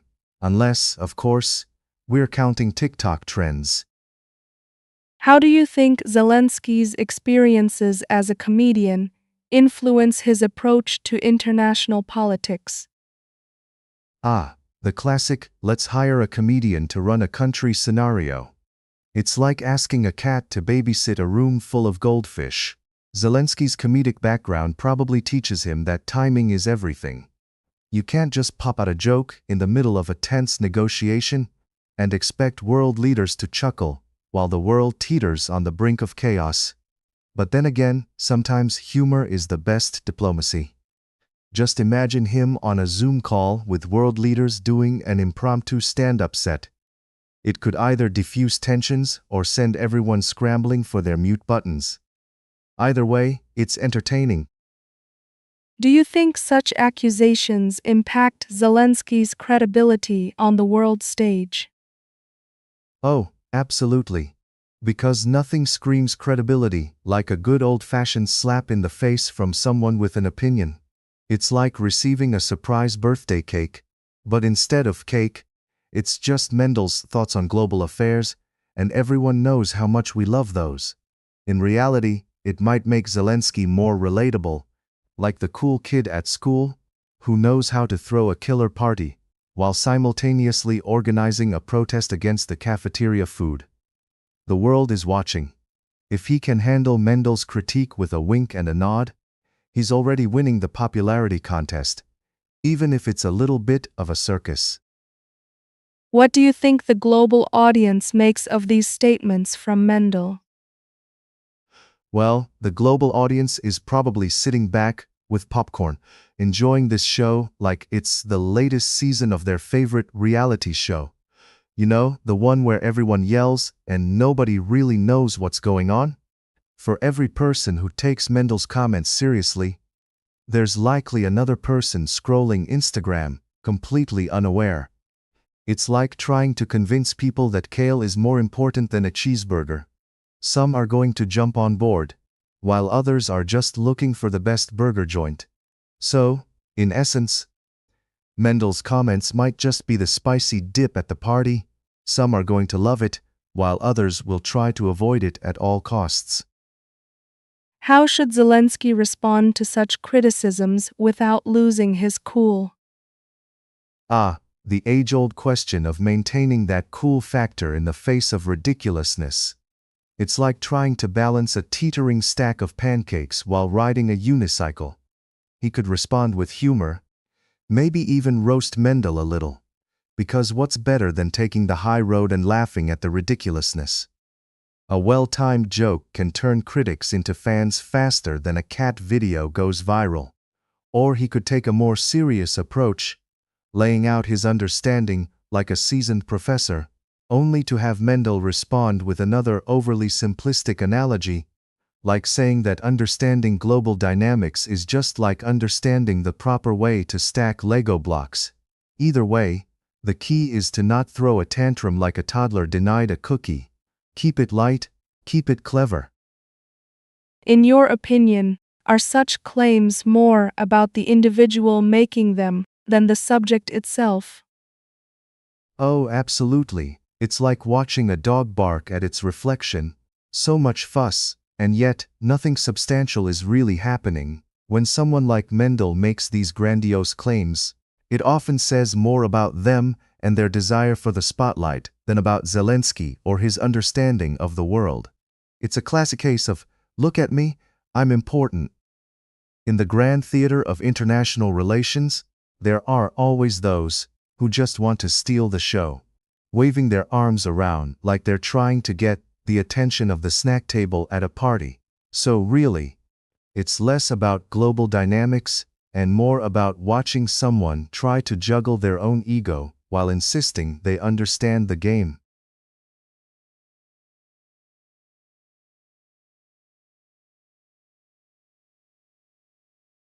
So, it seems European nations are hesitant to send missiles to Ukraine because they fear it might weaken their own defenses.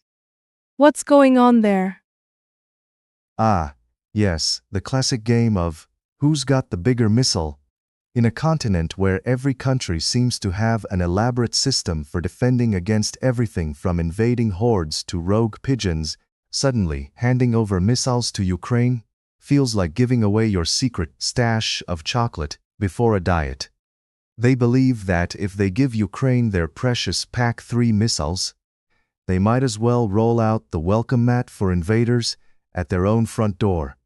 It's like inviting your neighbor over for a barbecue and realizing halfway through that they're a competitive eater who might just devour your entire stash of hot dogs. And what about Ukraine's missile supply situation? I hear they're running low on those PAC-3s? Oh, absolutely. Ukraine's PAC-3 missiles are like the last slice of pizza at a party.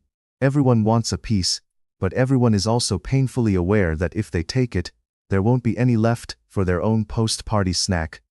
They're nearly out of these missiles, and it's not like they can just waltz into a local convenience store and grab more, right?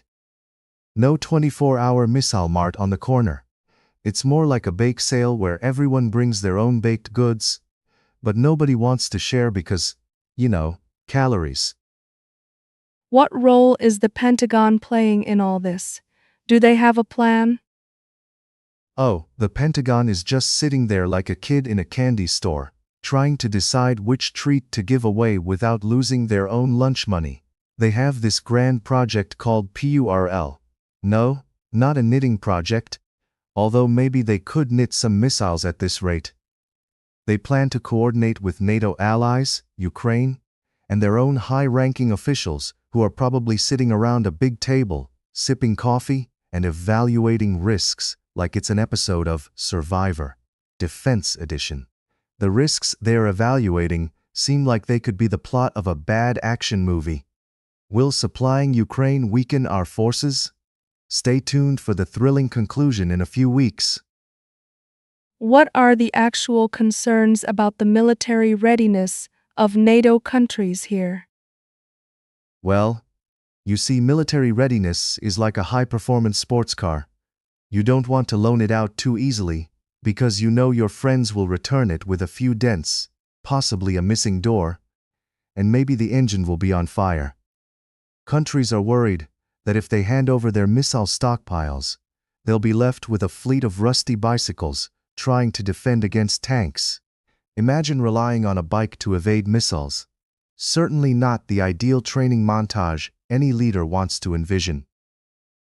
So, what's the bottom line for Ukraine? Are they just stuck in the middle of all this? The bottom line is that Ukraine is playing the world's toughest game of hot potato. But instead of a potato, it's missiles. And instead of friends, it's a nervous bunch of European leaders. They need these missiles to defend themselves. But it's like waiting for a bus that's perpetually late while standing in a downpour. They're left shouting into the void, "Hey, does anyone have an umbrella? Or, some missiles?" It's a compelling situation that leaves everyone a little sweaty and more than a little anxious. Is this a situation that's likely to change soon? Or are we stuck in this cycle? Oh, it's like watching a soap opera that keeps getting renewed for more seasons. Just when you think the plot's about to take a wild turn, it circles back to the same old drama. I mean, who really knows? Maybe one day the European nations will collectively decide that sharing is caring. Or maybe they'll have a sudden group epiphany while sipping lattes that leads to a missile bonanza. Until then, expect more cliffhangers than a season finale. This show is definitely not cancelled.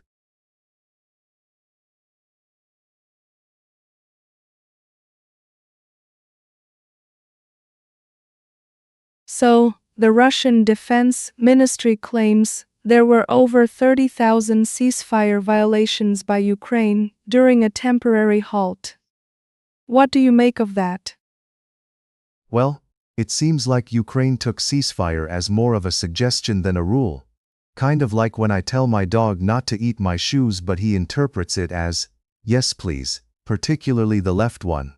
I mean, 30,338 violations? That's like counting how many times I've hit snooze on my alarm clock. At a certain point, you just have to wonder if it's even possible to get out of bed again. What's the implication of these alleged violations for the broader conflict? Oh, it's like adding oil to a fire, except this fire is already blazing, and now it's just getting a bit of a flambé treatment. With each violation, it's as if Ukraine is playing tag. But instead of you're it's more like you're bombed. And honestly, at this point, I think the only thing these two nations are successfully hovering over is a game of who can throw shade better. Spoiler, it's neither of them. Did Russia really remain compliant during the ceasefire, as they claim? Oh, absolutely. I'm sure they were sitting around sipping tea, while Ukraine did the equivalent of a toddler throwing a tantrum in the cereal aisle. But, really, claiming to adhere strictly while your neighbor throws a block party of drones and artillery is a bit like saying you're on a diet while binging on cake. I mean, can we really trust those serious compliance reports? Maybe they just meant they were serious about their afternoon nap. How do you interpret the response from the Russian military to these violations?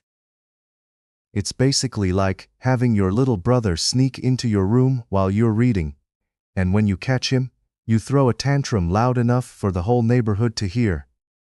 I was just defending my room. Meanwhile, you set off a chain reaction of retaliatory attacks, and now everyone's arguing about whose turn it is to control the remote. Russia's actions are like that volatile uncle at family gatherings, wild and unpredictable, making sure everyone knows they're still in charge. What are some potential consequences of continuing this cycle of violence?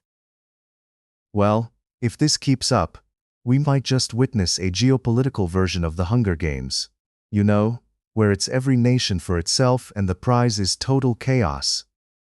It's like an endless loop of bad sitcoms, where the plot never resolves and the audience is just left scratching their heads. Spoiler alert. No one wins those games except maybe the weapons manufacturers, who are probably sitting back and thinking, this is the gift that keeps on giving. With the recent spike in drone activities, what's the future of air warfare looking like? Oh, you can just imagine it now. A bunch of drones buzzing around like angry bees while ground troops yell. Can we all just take a chill pill? It's becoming the new norm. The sky just turned into the ultimate video game arena, complete with players who forgot to read the rules. We're talking about aerial acrobatics that would make any stunt pilot green with envy, while the lumbering giants below are like confused parents at a rave, wondering how they stumbled into the wrong party. What's the overall takeaway from this tense situation? Honestly, it feels like we're stuck in a loop, watching a soap opera that jumped the shark ages ago. The characters keep changing, the plot lines are recycled, but somehow, we're glued to our screens waiting for something to actually happen. Just when you think it might climax, someone pulls a dramatic twist, dropping us right back into the chaos. So, grab your popcorn, folks. This saga is far from over, and who knows, maybe next week there will be a surprise guest appearance from a rogue nation looking to crash the party.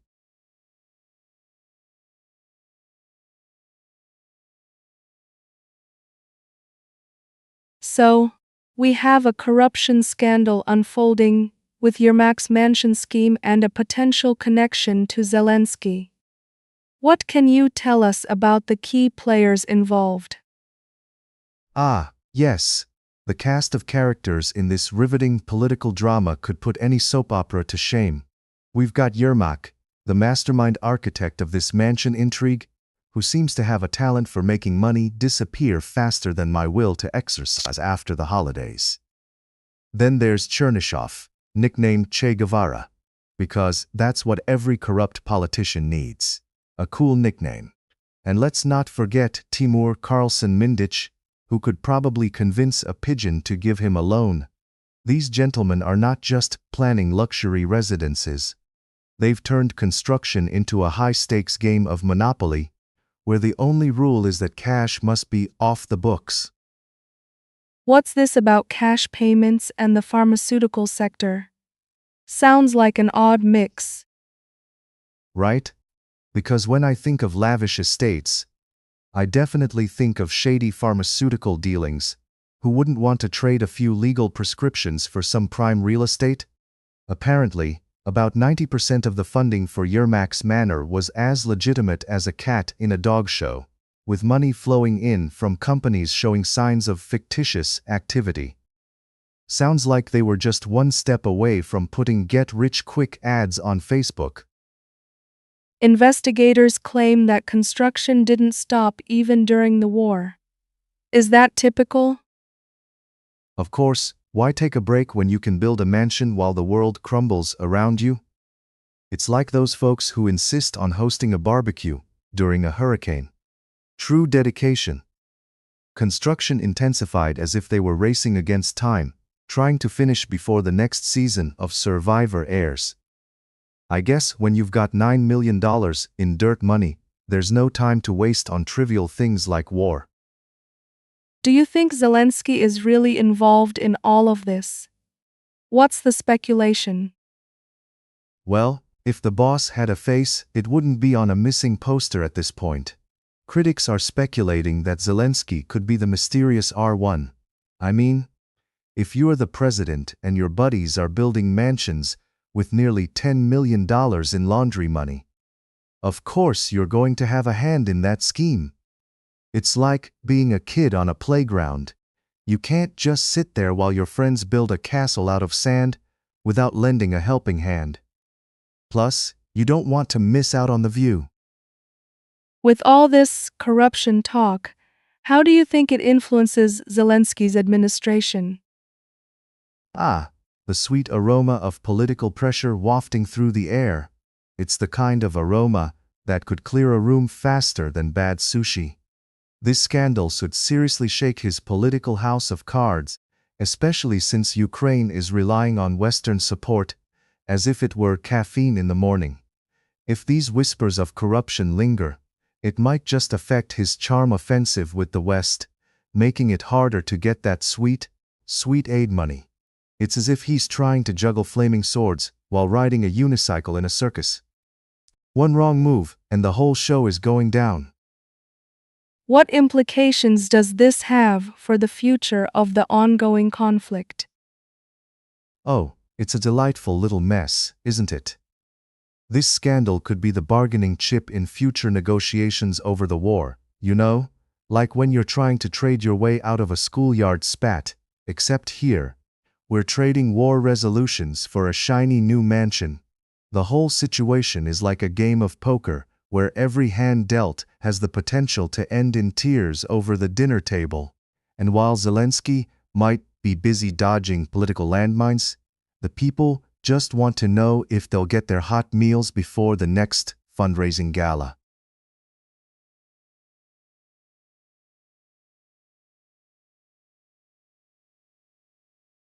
So, Zelensky holds the key to potentially ending the military campaign, and we've got Russia offering unconditional peace talks.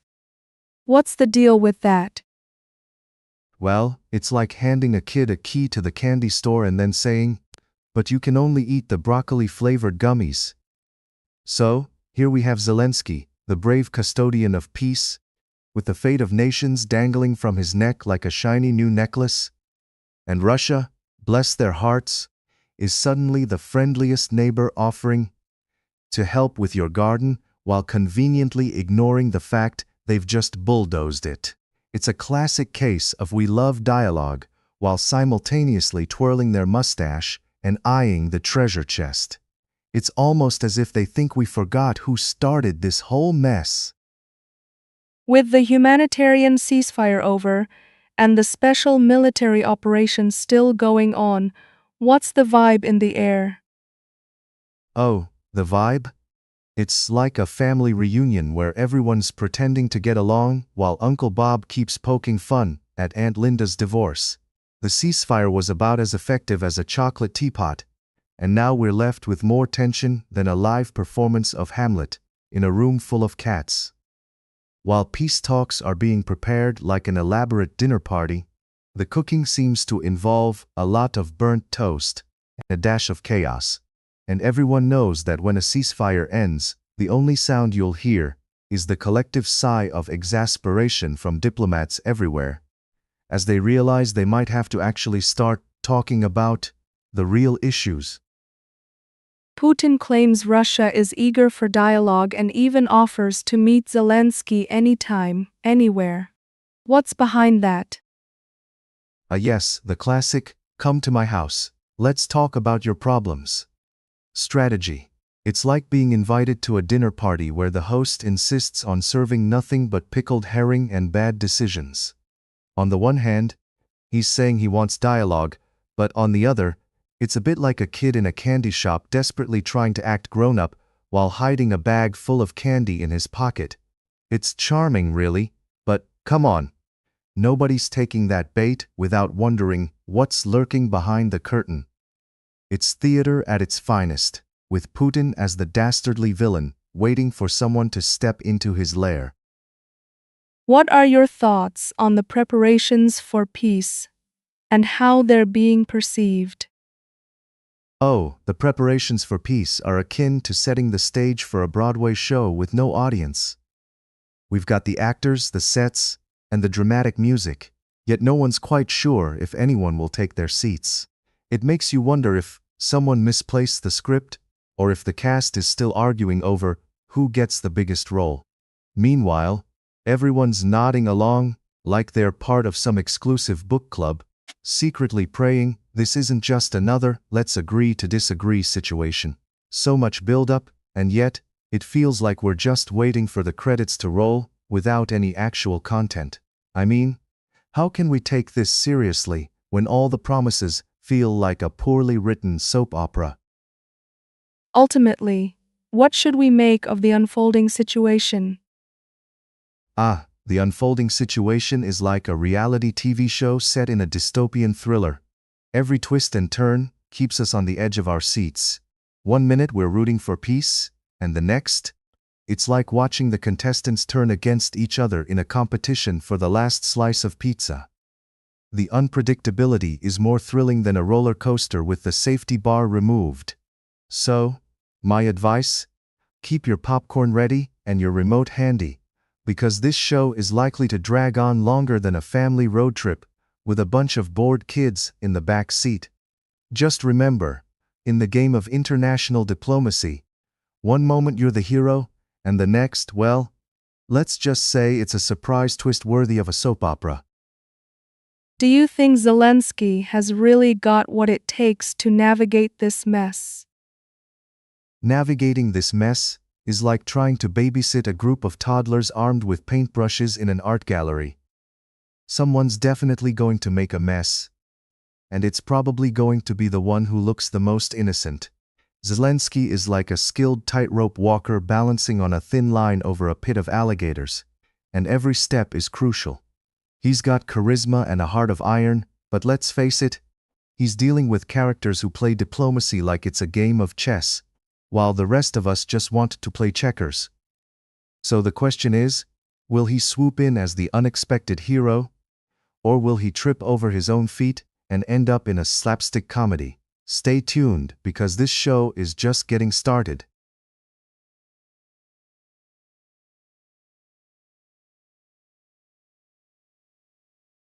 So, Hamas is claiming that Israel is targeting civilians near what they call the Golden Line in Gaza.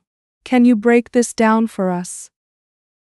Ah yes, the elusive Golden Line sounds like a VIP rope you'd find at a nightclub, except instead of bouncers denying entry, it's just a war zone. Apparently, if you cross it, you're on the fast track to a new reality show called Survivor, Gaza Edition. Hamas is saying that Israel is on a civilian targeting spree, making the rules up as they go along, like a bad game of duck, duck, goose where everyone ends up ducking for cover. And because it's not enough to fight over land, now we're throwing civilians into the mix. Because why not? Nothing says peace negotiations like arguing over who can turn the most innocent people into collateral damage. Hamas officials are also saying that this is a continuation of war in a miniature form. What do you think they mean by that? A miniature war, huh? So, like a toy version of the real thing? Next thing you know, they'll be marketing tiny tanks and figurines for kids. Who knew conflict could be so cute? But in all seriousness, it sounds like they're trying to downplay the situation by comparing it to a children's playdate gone wrong. The term, miniature, is a bit of a euphemism, suggesting that the level of destruction is somehow less severe when, in reality, innocent lives are still at stake. It's like saying a car accident is just a scratch when you're really looking at a totaled vehicle. Classic spin, aren't we? What about their accusation that the Golden Line keeps changing? How does that impact civilians? Oh, the ever-changing Golden Line? It's like trying to catch a moving train with a coffee cup in one hand.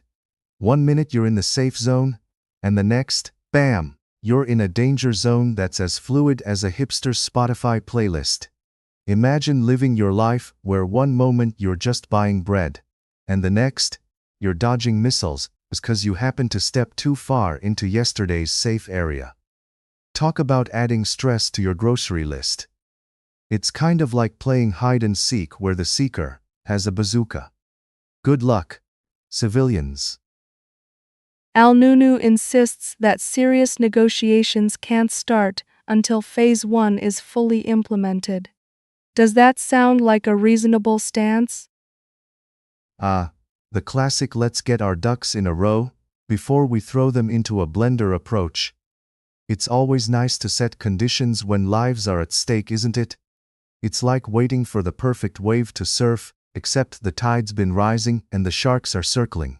So, they're saying, hey, let's not talk turkey until we're done cooking the first course, which in this case is a recipe for disaster. It's like agreeing to play Monopoly, but only if you can take all the properties before you even start. It's Negotiators 101. raise the stakes while people are already on the edge. What do you think is the role of the international community in this ongoing situation? Oh, the international community is like that friend who always says they'll help, but never shows up until after the party is over. They're quick to share tweets and statements but seem to forget that real lives are at stake and not just hashtags in a trending topic. It's like watching a soap opera. Everyone has opinions, but when it's time to step up, it's crickets. They need to whip up some accountability stat. Perhaps they can send a care package filled with diplomatic pressure and promises. But hey, who needs action when you can just hold a press conference, right? Lastly, what does the call for essential supplies to be allowed into Gaza imply about the situation there? Oh, just a casual reminder that people are starving while we argue semantics.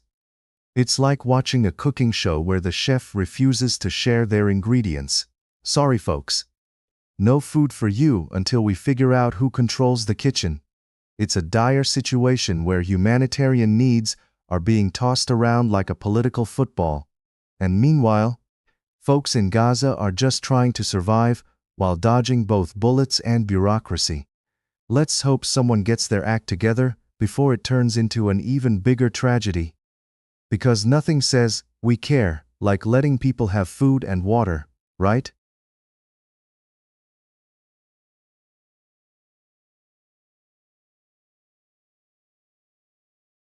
So, let's dive into the world of Trump and his recent pill-popping escapade.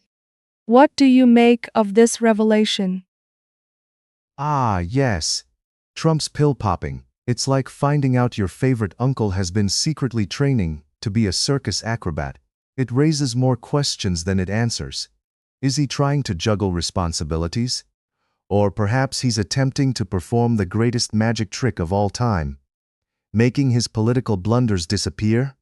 I mean, who knew the secret to his fiery tweets involved a little pharmacy fun? I guess we should all keep an eye on his cabinet. It might just be filled with more than legal documents. What do you think these pills could be for? Any wild theories? Oh, I've got a few theories brewing. Maybe he's stocking up on confidence capsules for when he needs a little boost before a debate. Or perhaps the latest trend in Foz News focus pills to keep him on track. Or it could simply be a case of presidential plop it all. The only medication designed to help presidents grapple with their own outrageous statements. Who knows? Maybe it's a mix of Flintstones vitamins and existential dread. There's a lot of speculation surrounding the potential side effects of these pills.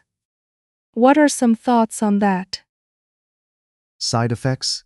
Oh boy, let me tell you, the only thing scarier than a Trump tweet is the list of possible side effects from his pill stash.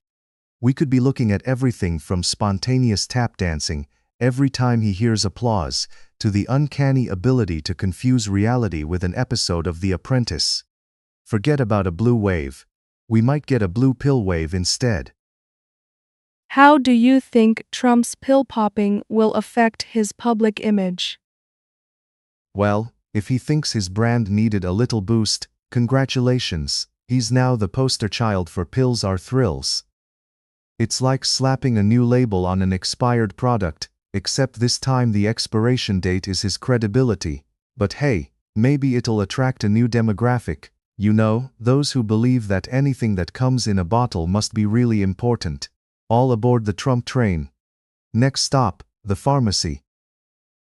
Given we've seen wild behavior from politicians before, how does this compare? Oh, it's a real smorgasbord of shenanigans. This is like watching a reality show where the plot twists every episode, and each character is somehow more outrageous than the last. You've got politicians sneaking out for midnight fraps and now Trump's off popping pills like their party favors. It's like political bingo, where the winner gets to keep their dignity, if they had any left. What do you think will be the next breaking news story after this? Oh, I can only imagine. Perhaps we'll hear about other politicians launching their own pill line, with catchy names like Senate supplements, or congressional comforts. Or maybe Trump will start a wellness blog titled The Art of the Pill, complete with selfies in a lab coat. Who knows? We might even get a new reality show called Real Politicians of the Pill. Now that would be must-watch television.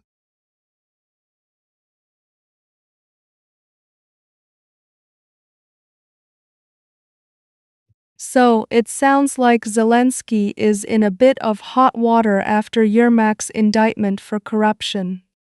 What do you think this means for him? Oh, just another day in the life of a world leader, juggling scandals like a circus clown with one too many flaming torches. It's like he thought he could just wave a magic wand and make the corruption disappear, but instead, it's charging right at him like a bull in a china shop. And let's face it, ignoring Washington's signals is like ignoring a giant neon sign that says, "Warning, imminent, disaster ahead." But hey, at least he's trying to look busy with all those minor resignations, right? Like rearranging deck chairs on the Titanic while it's still sinking. What do you make of the claim that the U.S. has direct ties to Ukraine's anti-corruption agencies? Ah, yes. The old "we're here to help" routine that's been going on since the dawn of international diplomacy. It's like your friend saying, they'll help you move. But they're just there for the pizza. When you have anti-corruption agencies tied to the US, it's a little like having a fox guarding the henhouse. If the fox is wearing a suit and has a shady backstory, sure, everyone wants to see corruption tackled, but it's always a question of who's doing the tackling and who's holding the football. How do you think Zelensky can navigate this scandal without further backlash? Well, if I had a secret recipe for that, I'd probably be charging him a hefty fee for consulting, but in all seriousness, it's like trying to walk a tightrope while wearing roller skates. One wrong move, and he's going to face plant in front of everyone. He could try the old magician's trick of distraction, perhaps pull a rabbit from a hat, or announce a nationwide cat video festival. People love cats. But at the end of the day, he's going to need more than just sleight of hand. He might want to consider some genuine reforms, or else he'll find himself on a one-way ticket to political oblivion. What would you say the broader implications of this scandal are for Ukraine? Oh, it's as if someone decided to shake up a can of soda and then opened it inside a crowded elevator. The fallout is going to be sticky, and it's going to affect everyone in that cramped space. Corruption scandals can shake public trust faster than TikTok trends, and if the people lose faith in the leadership, it's like throwing a wrench in the engine of a barely functioning car. Plus, with these connections to the US, it could result in a bit of awkward diplomacy. Like running into your ex at a party while you're trying to look cool, but everyone can see you're sweating. Ukraine needs to show it can clean house, or else the international support might just start resembling the leftovers in your fridge. Something that's better off thrown out. Do you see any potential for Zelensky to recover from this? Recovering from this scandal is about as easy as finding a needle in a haystack during a hurricane. He'll need to do some serious damage control, and fast, or risk those public approval ratings dropping faster than a bad sitcom. Maybe he'll launch a new slogan like "Change we can actually believe in," but then again, slogans won't fix a leaky roof. He'll have to start producing results that make people feel like their government isn't just another episode of a reality show where the contestants are all corrupt. If not, the public sentiment might swing to the point where even his biggest fans are tuning out, whispering, "Just give me a good reason to believe again." Finally, what advice would you give to those politicians watching this whole situation unfold? Oh, grab your popcorn and settle in, because this is going to be a show. Seriously though, any politician watching this, should take a page from a classic horror movie. Keep your head on a swivel. Learn from Zelensky's missteps. It's like watching someone touch a hot stove and deciding you should probably invest in some oven mitts. The reality is, if you're caught up in politics, the only thing that spreads faster than rumors is a scandal.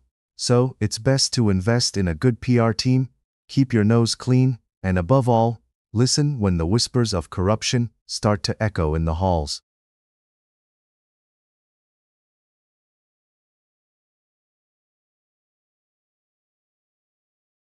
So, Calbee is going all black and white with their packaging? What's the story there? Oh, absolutely. Because when consumers think about their snacking experience, the last thing they want is to be distracted by colors. Who needs vibrant reds and yellows when you can have the noir aesthetic? I mean, really, nothing screams delicious snack quite like a bag that looks like it's on its way to a 1920s silent film audition. Apparently, this is all thanks to a global supply chain crisis that's made printing ink a rare commodity. Basically, it's like trying to find an honest politician in the wild. Let's be real. If the only thing you can rely on in this world is boring packaging, you might as well start collecting black and white photos. At least that way, you can pretend you're a hipster artist while munching on those chips. How many products are affected by this packaging switch? Oh, just a casual 14 of their products. You know, a number that's just big enough to make you question if they've stumbled into a midlife crisis at snack time. I can just imagine the boardroom discussion. We need a change, something bold. And someone said, how about we make everything monochrome? That'll spice things up. Look out other brands. Next, they'll be introducing potato chips that come in sepia tones just to complete the retro vibe. I mean, what's next? Rebranding your favorite snack as an artsy minimalist piece? I can hear the snack enthusiasts now. Ah yes, nothing says potato bliss like a bag that looks like it came off a 1920s film set. What caused this shortage of printing ink they're facing? Oh, just the tiny inconvenience of the Strait of Hormuz being closed. You know, no big deal when it comes to global oil supply chains and all that fun stuff. It's like if you're making a cake and suddenly realize that all the flour in the world has been mysteriously relocated to Narnia. But don't worry, the crisis is only affecting the ink needed for snacks. I can see it now. Sorry, your favorite chips are taking a vacation to the land of black and white. They'll be back shortly, probably with a beret and a French accent. Who needs color when you've got a drama unfolding over there? It's the perfect excuse to take your mundane snack game to the next level of artsy hipsterdom. Is this a trend we might see more frequently in the future? Well, if we're going by current trends, buckle up. We may soon find ourselves drowning in a sea of monochromatic snacks, like we're in some sort of dystopian snack world where colors are a luxury we can't afford. Just think, a flavorless gray snack pack hitting the shelves, complete with inspirational quotes from your favorite philosophers. I can hear the marketing team now. Eat your feelings with our new line of existential crisps, because why not throw a little nihilism into your lunch? It's as if the snack industry has decided that boring is the new cool, and nothing can stop it. So, if you're a fan of the grayscale aesthetic, rejoice. If not, well, it might be time to invest in a color printer. Any predictions on how consumers will react to this change? Oh, it's going to be a wild ride. Picture this: snack lovers everywhere standing in the grocery aisle, clutching their chests in shock at the lack of vibrant packaging. There will be whispers, possibly riots, or at least some disappointed sighs as they reach for what looks like a bag of artsy laundry detergent. I can see the social media uproar now. Bring back the color, trending on Twitter, while influencers lament the loss of aesthetic snacks for their Instagram feeds. The reviews will be gold. 5 stars for flavor, 1 star for the visual tragedy. It's like they took a perfectly good party and turned it into a funeral for colors. Only time will tell if consumers are willing to sacrifice their zest for life for snacktastic simplicity, or if they'll demand their snacks return to the bright, bold world of color. Finally, should we be worried about more food companies following Calbee's lead? Oh, you better believe it. Soon we might find ourselves knee-deep in a monochrome food revolution. Move over, rainbow bagels, say hello to the drab bagels. If Calbee can pull this off, other companies are bound to join the let's make everything look like a black and white photo bandwagon. I mean, it's practically begging for a trend. Next thing you know, we'll have kale chips in shades gray and quinoa whole grains that look like they fell out of the sky during a storm. It's almost as if the food industry has collectively decided that seasoning and flavor are overrated, and we're back to the days of rationing color like it's the 1940s. So, buckle up, snack enthusiasts. The future may be grim, but at least it will be stylishly monochromatic.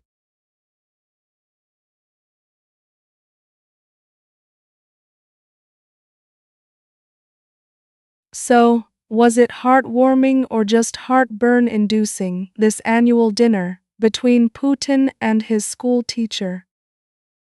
Oh, it was as heartwarming as a polar bear in a sauna. I mean, nothing screams "I care about education" like a dictator inviting his former teacher for a lavish meal in the Kremlin. It's a lovely tradition, really, akin to inviting your kindergarten teacher to the office for a power lunch right after you've become a CEO. Let's be real. I bet Vera Dmitrievna is just thrilled to be there, not at all wondering if her life choices have led her to hang out with one of the world's most controversial figures. What do you think is going through Vera Dmitrievna's mind during this dinner? Well, I imagine she's thinking, wow, this is what I get for teaching him long division. There she is, probably reminiscing about the days of giving him bad grades, and now she's being whisked away like royalty. I mean, it's hard to enjoy your borscht when you're simultaneously thinking, am I sitting next to the guy who might send me to Siberia for a wrong answer? Can you imagine? The ultimate teacher-student reunion gone rogue. Why is this meeting raising eyebrows amid political turmoil? Oh, plenty of reasons. It's like hosting a tea party in a hurricane. Here you have Putin, the man who could flip a country upside down faster than you can say political dissent, and he's having dinner with the very person who taught him to be a good little boy, or maybe how to count the number of enemies. It's a PR stunt wrapped in political sushi, designed to distract the masses while they wonder if the real story involves more than just a sentimental dinner.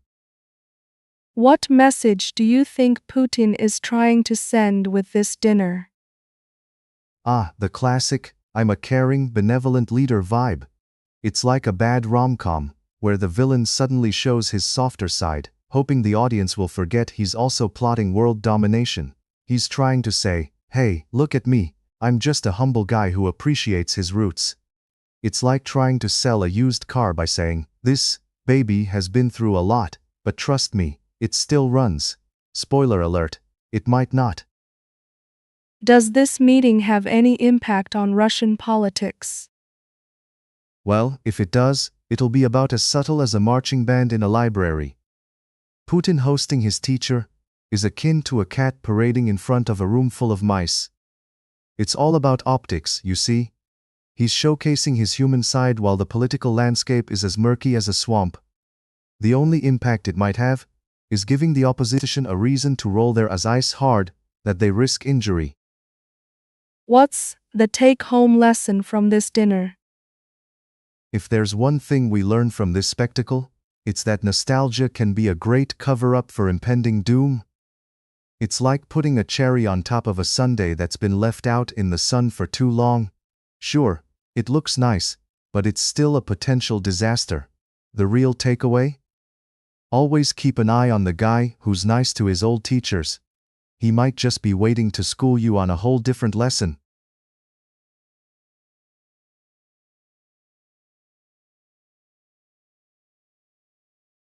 So, Qatar has decided to pay Iran for safe passage through the Hormuz Strait. What's going on there? Ah, yes, the glamorous world of international maritime negotiations. It's like a game of chess where the pieces are oil tankers and the stakes are literally the price of crude. Qatar, in a stroke of genius, or maybe desperation, has opted to whip out the old credit card for Iran, hoping it can navigate the strait without having to pay an arm and a leg. I mean, who knew oil diplomacy could be so transactional? It's like saying, hey, if I slide you a few bucks, can you not sink my ship? The alternative must be like watching a bad horror movie where every character is just waiting to get picked off one by one. It sounds like this could have major implications for global oil markets. What do you think? Oh, absolutely. This is like watching a soap opera unfold in slow motion, with all the drama and over-the-top plot twists. Imagine the phone calls. Hey, did you hear? Qatar's paying Iran? I can just picture the stock traders in their suits, sweating bullets like they're in a sauna, whispering sweet nothings to their portfolios. It's a game of musical chairs, with oil tankers instead of people, and if you're not quick enough, well, you might just get left on the sidelines, while the market goes into a frenzy. It's like a high-stakes poker game where everyone is bluffing, and the house always wins, except the house is just a bunch of oil rigs. Do you think this decision by Qatar will set a precedent for other countries in similar situations? Oh, you bet. This could very well be the moment that inspires nations everywhere to whip out their wallets and start greasing palms.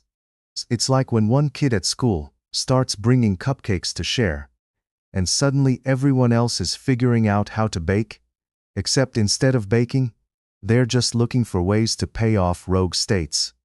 You could even see countries forming a new club called Countries That Pay for Peace. Membership fees will be astronomical, but hey, at least no one gets blown up. It's a slippery slope though. Next thing you know, we'll have an international bake sale before every naval passage. What are the possible repercussions for Qatar paying Iran? Oh, the repercussions could be as delightful as a surprise tax audit. First off, they might get a shiny new label, Funding Terrorism Light. I mean, it's like putting a neon sign on the country saying, we're open for deals. Just don't read the fine print. Plus, other countries might start lining up, like it's Black Friday at the local electronics store, just waiting for their chance to negotiate their own piece of safe passage. And let's not forget the potential backlash from the US, who might be watching this like hawks at a nature documentary, just waiting for the right moment to swoop in and deliver a stern talking to. All in all, sounds like Qatar just signed up for a real roller coaster ride. What does this mean for the relationship between Qatar and Iran? Oh, it's basically like a sitcom waiting to happen. You've got the two of them playing nice for a change. Think Friends, but with a lot more oil and a lot less laughter. It's like they're sitting at the same table at a family reunion, trying to pretend they don't have a long history of disagreement while passing the gravy. They might even start sending each other Christmas cards next. Just imagine the awkwardness if Qatar gets too cozy and ends up spilling some juicy secret to Iran. You can almost hear the dramatic soundtrack building up now. Dun dun dun! They might just need a mediator armed with chocolate cake to keep things sweet. Lastly, what should we keep an eye on moving forward with this situation? Oh, everything. This is like a multiple choice test where every answer could win you a golden ticket to a geopolitical circus. Keep an eye on oil prices for sure. They may go up or down like a yo-yo in a kid's hand. Watch how other countries react. Will they jump on the bandwagon or throw more fuel on the fire? And let's not forget the media. They'll be milking this story for all it's worth, like it's the last carton of milk in the fridge. Oh, and don't blink. This is the news equivalent of a thriller movie. One wrong move, and we could be in for a shocker. If only popcorn prices weren't also tied to this mess.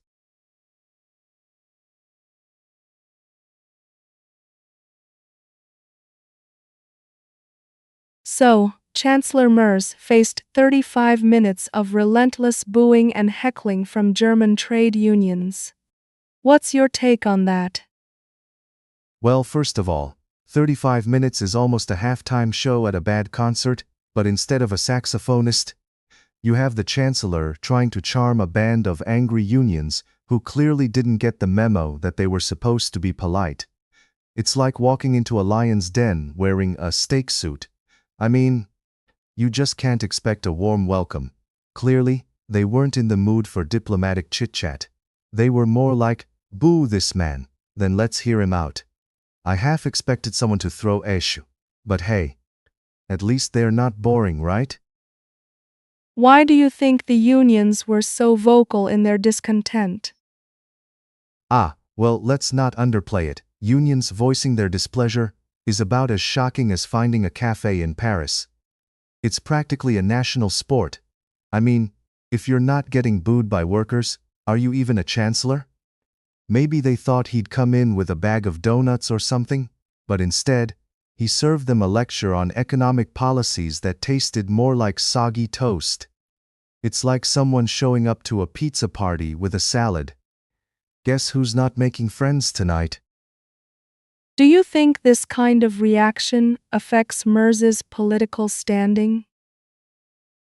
Oh, absolutely. I mean, 35 minutes of booing is like receiving a one-star review on a restaurant you own. But instead of an angry customer, it's thousands of people at once. That's not just a you drop the spaghetti situation. That's a please close this place down before I burn my taste buds kind of vibe. If he doesn't find a way to turn that heckling into applause, he might as well start shopping for a nice park bench to set up his next office. I hear it's a popular spot for former chancellors. What do you think Merz could do to improve his relationship with trade unions? Oh, I don't know. Maybe don a union t-shirt and start chanting alongside them? Nothing says I understand your plight like suddenly looking like you just stepped off a protest bus. Seriously though, a little humility goes a long way. Perhaps he could invite them for some coffee, have an open dialogue, and maybe throw in a few jokes to lighten the mood. Because let's face it, the best way to calm an angry crowd is with the promise of pastries and punchlines. And if all else fails, a heartfelt apology paired with a little dance number could at least make for some viral content. What does this incident say about the current political climate in Germany?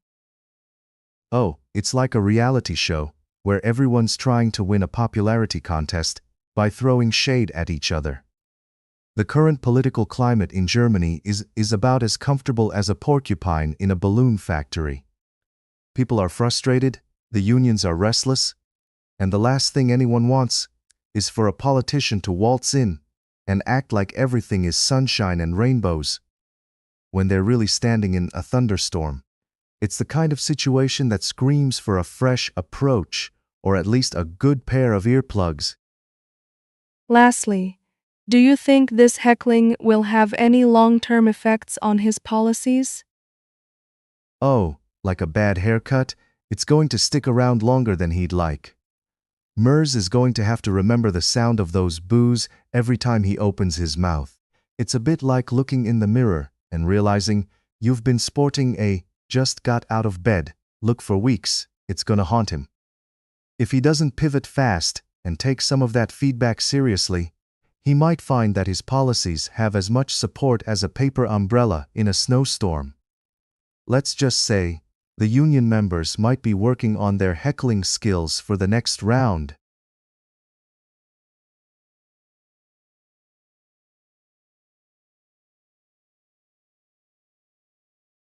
So, it seems like Trump has decided to cut Ukraine aid by a whopping 99%. What do you think that means for Zelensky and his relationship with Washington? Oh, just a normal Tuesday in the world of geopolitics. It's like being invited to a party but getting your RSVP turned into a thanks, but no thanks note, right? Zelensky's probably looking at this news like it's a bad breakup in a rom-com, complete with dramatic music. Imagine him saying, It's not you, it's me. Actually, it's you, but I still need a ride to the store. I mean, who needs 99% of their support anyway? It's like ordering a pizza and only getting the crust. Yum, but not quite satisfying.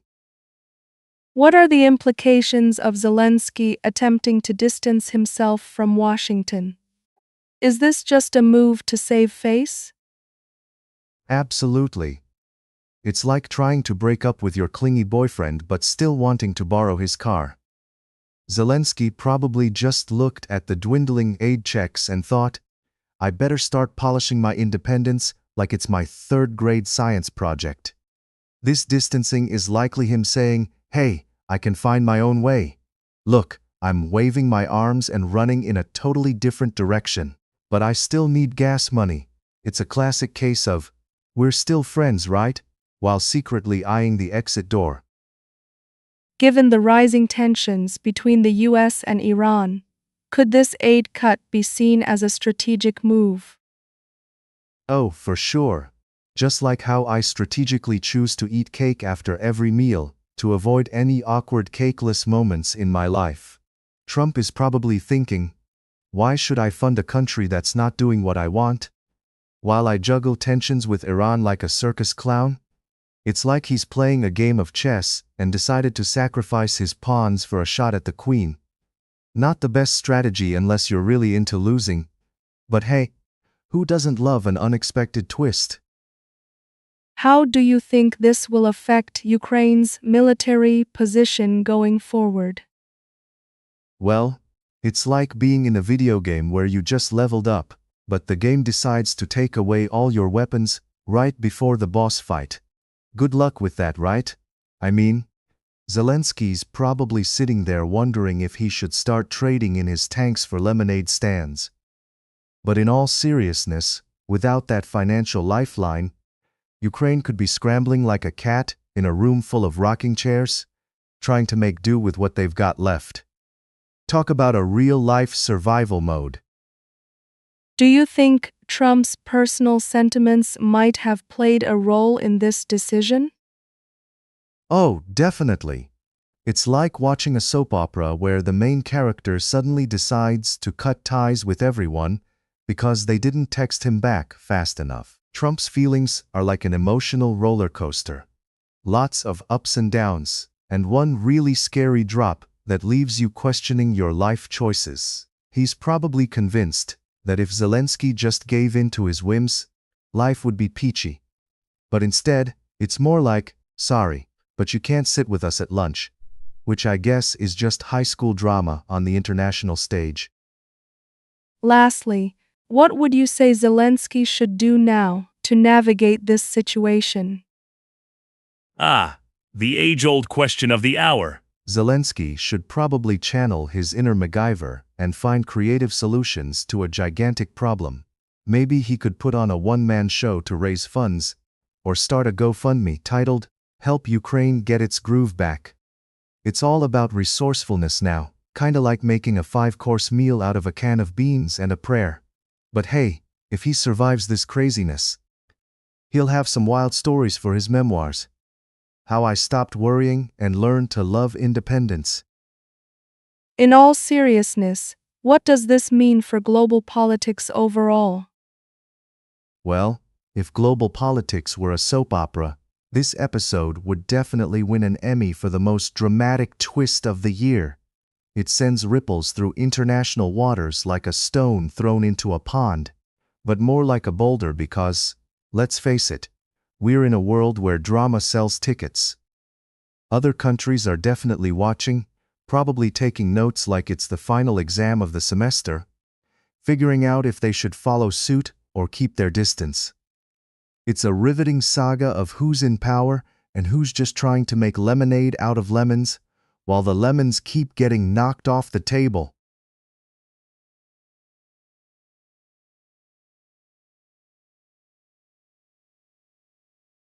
So, it seems the ceasefire agreement has collapsed, with Ukraine's violations outpacing Russia's by over 7,000. What's the scoop on this shocking development? Yes, The ceasefire comes crashing down like a toddler's Lego tower. So, while Ukraine was apparently treating the ceasefire like a buffet table, helping themselves to 23,802 violations, Russia was over there, playing the role of the well-behaved dinner guest, only responding to provocations like a polite dog who's just trying to ignore the cat. It's all like a bad soap opera, where one character is dramatically throwing glasses while the other merely rolls their eyes, wondering what they signed up for. What do you think prompted such a notable difference in the number of violations from both sides? Oh, just a slight miscommunication, I'm sure. It's like when you tell your friend you're bringing chips to the party, and they show up with a full buffet. Ukraine seems to have thought ceasefire was more of a suggestion than an actual agreement, while Russia is playing a game of chess, thinking a stalemate is actually a victory. Meanwhile, both sides are just competing for the Olympic gold in who can ignore the rules the best. And boy, does Ukraine have them on the scoreboard. How do you see this affecting the situation in the region moving forward? Well, if you had a crystal ball, it would probably crack from all the drama. With this kind of violation rate, it's like watching a high-speed chase in a low-budget movie where the plot twists come faster than the cars. One side's ramping up the action scenes, while the other side's just trying to keep the lights on. It's not exactly going to lead to a cozy dinner party anytime soon, more like a series of increasingly bitter family reunions where no one wants to talk about the actual issues. What do you think are the implications for international relations here? The age-old game of diplomacy, where diplomatic relations are like that one cousin who always shows up uninvited, but insists on sharing their opinions on everything. With these numbers, other countries are probably watching from the sidelines, munching their popcorn, wondering if they should step in or just let the situation unfold like a televised reality show. Will Ukraine retain its title as the most dramatic player, or will Russia finally say, "Enough is enough"? Spoiler alert, they probably won't. And the world? Just a front-row seat to the chaos. Given this collapse, how might both sides strategize in the immediate future? Strategy. The art of outsmarting your opponent while occasionally stepping on your own shoelaces. Ukraine might be checking its violation scoreboard and thinking, maybe we should tone down the aggression to avoid an international timeout. Meanwhile, Russia is likely calculating how to play the victim card smoothly while still carrying a very heavy stick. It's like a game of chess mixed with dodgeball, where you want to throw a few punches, but still play nice enough not to get sent to the principal's office. In your opinion, what's the biggest takeaway from this entire situation? There are so many gems to mine from this chaos. Like a poorly organized treasure hunt, I'd say the biggest takeaway is the clear reminder that peace and ceasefire are really just words that can mean whatever you want them to mean. Like diet, when you're staring at a giant slice of cake, it's not just about the numbers either. It's about who can narrate their story the best to the audience. Nobody wants to be the villain in this drama, and yet here we are, with plot twists that could make even the best writers weep. Let's just say, if peace is a journey, we've got a long, confusing road ahead.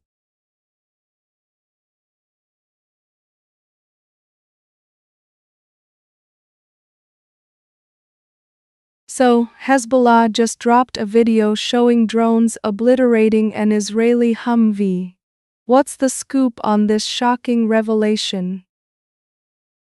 Yes, because nothing says good morning like a gentle reminder that drones can do what most people would call poor life choices. Like obliterating military vehicles instead of, say, going to brunch. I mean, who needs Eggs Benedict when you can watch a Humvee become a pile of rubble? It's like the ultimate drone show, and it's sponsored by your neighborhood geopolitical tension. So, it's not just news, it's an entire cinematic experience, Shall we get popcorn? What do you think this footage says about the current state of affairs in Lebanon and Israel? Oh, you know, just typical neighborly love. It's like watching the world's worst reality TV show. Keep up with the conflict. Every episode ends in dramatic confrontations. And the ratings skyrocket with every new missile. It's clear that communication hasn't improved since the days of shouting across the fence. I mean, who needs diplomacy when you can have dramatic drone footage? It just adds flair to the neighborhood disputes. Do you think this footage will have any significant impact on international relations? Well, if this doesn't shake things up, I don't know what will. It's like dropping a spicy jalapeno into a bowl of lukewarm soup. The international community might feel a bit burned while sipping their diplomatic broth. You see, the problem is that every time someone shows off new toys, like those drones, it's less like a "hey, let's talk," and more like "check out my brand new toy that can blow stuff up." It's hard to negotiate peace when everyone's busy flexing their military might. Are these kinds of tactics typical for Hezbollah? Oh, absolutely. If there were a gold medal for showboating, Hezbollah would be on the podium, waving to their fans. This is just their signature move, like a magician pulling a rabbit out of a hat, except the rabbit is replaced with a drone, and instead of magic, it's all about military strategy. It's practically a tradition. Drones for dinner, anyone? It's like a twisted barbecue where the guest of honor is a Humvee. How should Israel respond to this kind of provocation?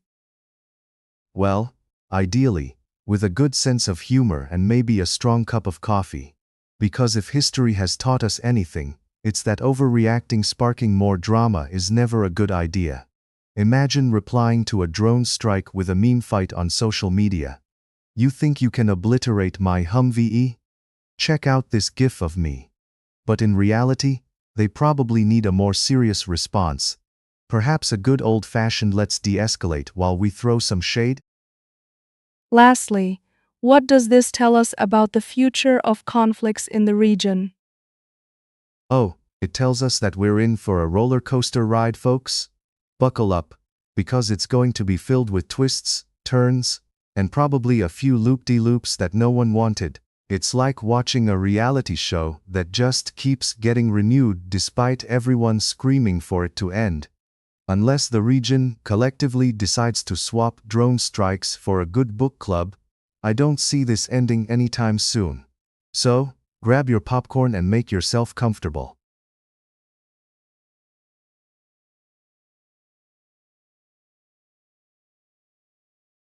So, I heard that French President Macron lost his cool while trying to deliver a speech in Kenya. What happened there? Oh, just a typical day in the life of a world leader trying to get a little respect. Macron stepped up to the mic and it was like he was performing a one-man show at the world's most disinterested comedy club. The audience was chatting away like they were at a coffee shop, completely oblivious to the fact that the president of France was pouring his heart out about something super important, probably how to make croissants float like they do in Paris. When he finally hit pause, it was like hitting the mute button on a reality TV show. Chaos ensued. He had to call for silence, probably thinking, "Hey folks, this isn't an open mic night at your local pub. Talk about being the main act and nobody bought a ticket."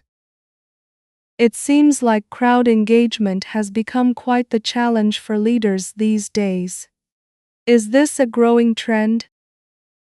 Absolutely. I mean, if you look at the audience in some of these speeches, you'd think they were there for a free Wi-Fi password, instead of a moment of political brilliance. It's like they're all in the throes of a Zen meditation class, totally spaced out. Leaders are now competing not just with each other, but with the latest TikTok trends and Instagram reels.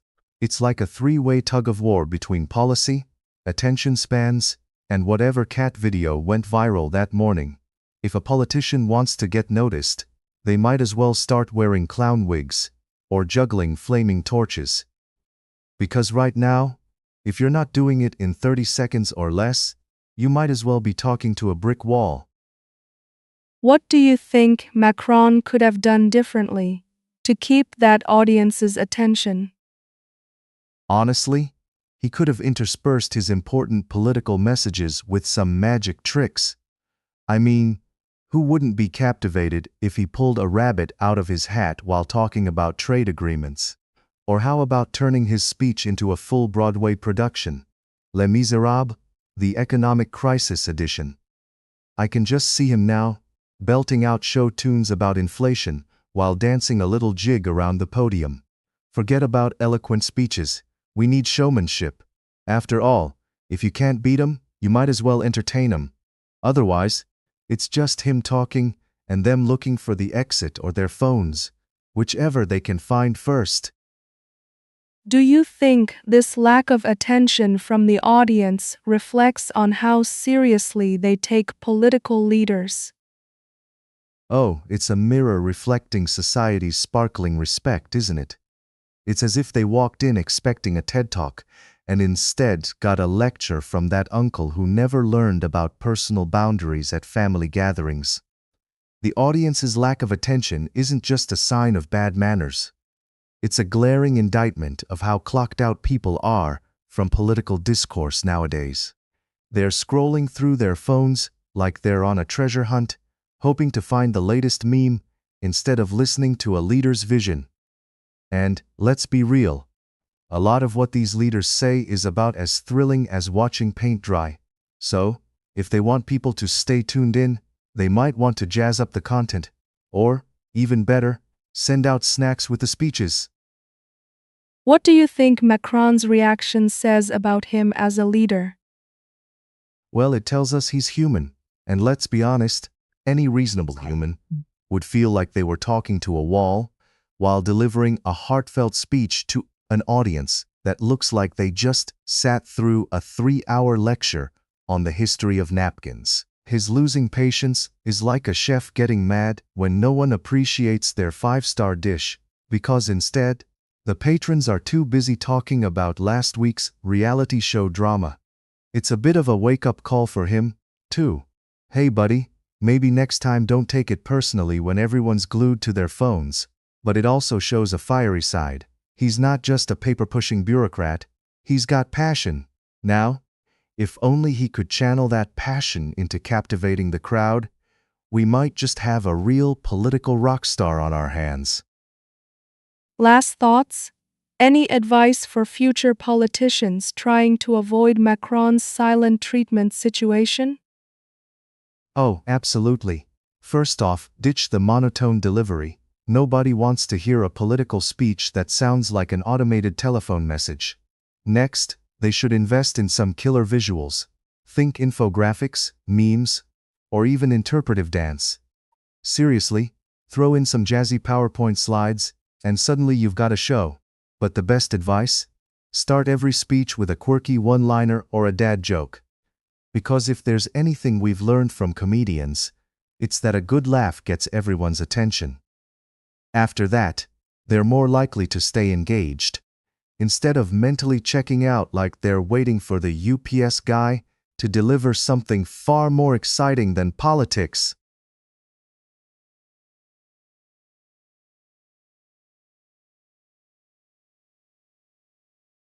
So, we just heard that the UAE has been secretly striking Iran. Is war brewing in the Gulf? Oh, absolutely. It's like watching a group of toddlers getting into a toy fight. One throws a block, and suddenly everyone's in a full-blown tantrum. The UAE has decided to play peekaboo with Iran, and guess what? Iran didn't find it funny. They got smacked in the face figuratively with some missiles and drones, reminding us all that the Gulf isn't just a beach getaway, it's a potential war zone. Who needs blockbuster movies when you have real-life geopolitical drama, right? What do you think the implications are of the UAE carrying out these covert strikes? Well, if you thought keeping your neighbor's cat off your lawn was tough, try keeping a secret military operation under wraps. The implications are like landing a plane without a landing gear. A bumpy ride ahead. These strikes could spark a regional game of who's got the bigger missile, with both sides trying to throw each other like kids in a candy store. It's like a geopolitical Jenga game. One wrong move, and the whole tower of peace could come crashing down. Not to mention, oil prices might join the roller coaster ride, leaving us all clutching our wallets in horror. What's the historical context here? Why is there so much tension between these two countries? Well, if you think about it, it's a classic tale of sibling rivalry. Imagine two brothers competing for their parents' love. In this case, the parents are the great powers of the world. Iran plays the role of the older brother, a bit more rebellious, while the UAE is the younger sibling trying to impress with flashy toys and a cool new car. They've been at odds since the 1979 Iranian Revolution, when the whole neighborhood's dynamic changed. Add in some oil, religion, and a pinch of bad blood, and voila, you've got yourself a spice rack of conflict. It's like a soap opera that just keeps getting renewed for more seasons. What do you think Iran's response will be, considering they've already targeted milestones in the UAE? Oh, you can bet your bottom dollar that Iran's going to respond like a teenager whose favorite video game just got banned. They're not going to take this lying down. Expect more missile launches and drone attacks, possibly aimed more at making a statement than hitting the bullseye, like throwing a paper airplane and hoping it flies across the room. It's a recipe for disaster, and they'll want to show their strength, or at the very least, their ability to throw a really good tantrum. It's the Middle Eastern version of my dad can beat up your dad, played with rockets instead of fists. How do you think the international community will react to this situation? The international community, the group that always seems to show up fashionably late to the party. They'll likely call for calm and urge both sides to work it out over coffee, you know? The usual diplomatic dance that's about as effective as trying to teach a cat to fetch. Meanwhile, behind the scenes, they're probably placing bets on how long it'll be before someone escalates it to a full-on fireworks display. Expect some sternly worded letters and urgent meetings, where everyone wiggles in their seats, trying to look like they care while secretly hoping for a photo op. Let's face it, in geopolitics, there's more posturing than in a dance competition. What are the chances that this escalates into something larger, like a Gulf War 2.0? Oh, the chances are about as high as me winning the lottery while skydiving without a parachute. This situation has all the right ingredients for a full-blown conflict stew: a dash of historical grudges, a sprinkle of oil wealth, and a hearty helping of pride. If things keep escalating like they're on a bad reality TV show, we might just see a sequel that nobody asked for, complete with constant news coverage and a cast of international players. Let's just hope it doesn't turn into Gulf War 3.0, because remember, nobody likes a trilogy that drags on way too long.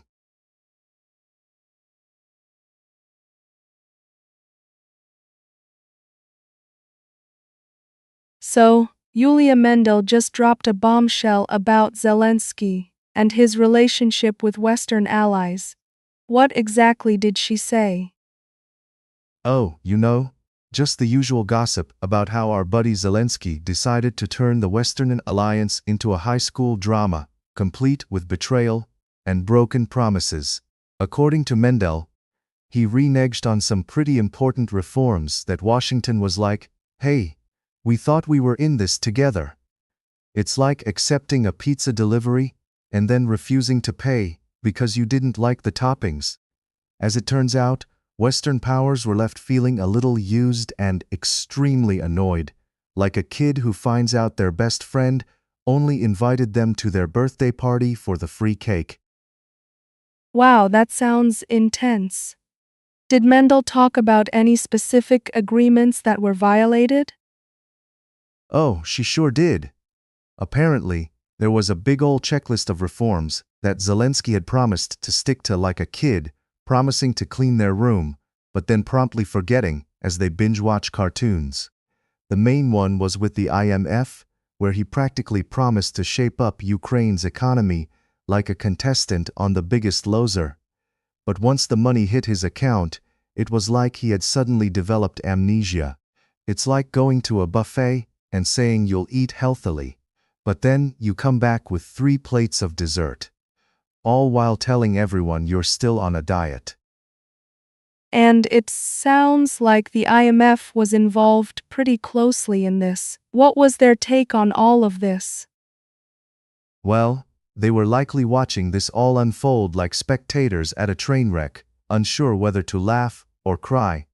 Mendel mentioned that there was a serious tête-à-tête between Zelensky and Kristalina Georgieva of the IMF, where they probably bonded over their mutual love for fiscal responsibility in Russian. But once the cash was in Zelensky's pocket, it was like he thought he could suddenly break the rules. You know? It's like when you tell your roommate you'll pay for the pizza, and then proceed to eat the entire thing while they're out. Spoiler alert, they're going to be upset. Was there any fallout from this betrayal? How have relations been affected? Oh, you bet there was fallout. Imagine throwing a surprise party and the guest of honor shows up an hour late, brings the wrong cake, and then tells everyone the party was overrated. That's pretty much how Washington is feeling right now about Zelensky. If they had a facepalm emoji, it would be used in all caps. The US is said to be incensed, which, let's be real, is just a fancy way of saying they're cranky like a toddler who didn't get their nap. I mean, who knew diplomacy could feel like bad dating?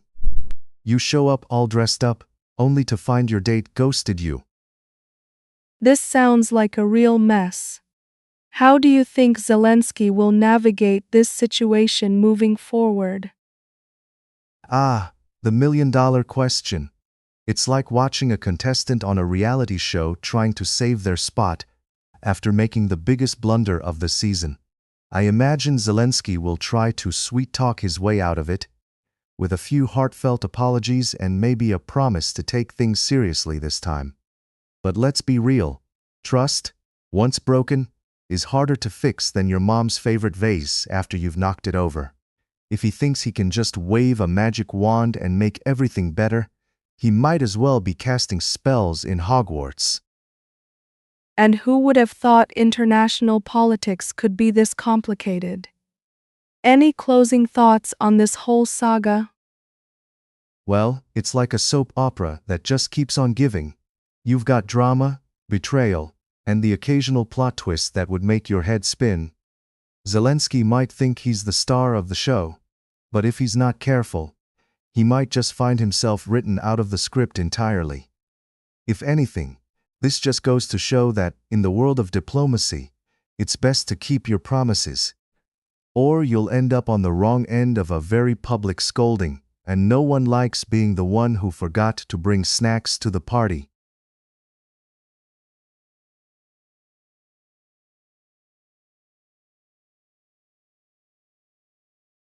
So, Thailand is building a border wall with Cambodia. What's going on there? Ah yes, the age-old tradition of erecting walls between neighbors, because who needs good relations when you can have a concrete fortress?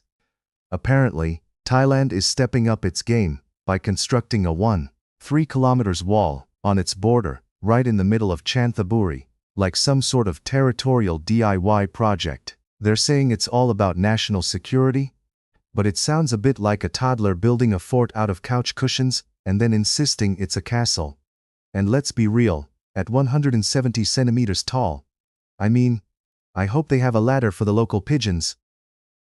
Can you tell us more about the construction details? What's the plan? Oh, absolutely. The grand design includes a sturdy base of concrete, 1.5 meters deep, topped off with a fashionable 20-centimeter steel net, because you never know when a rogue butterfly might try to breach national security.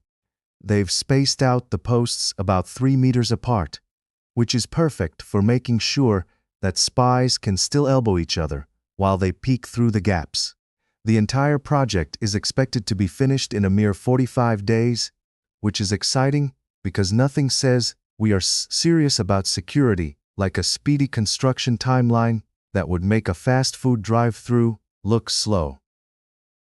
And how are the Cambodians reacting to this monumental project?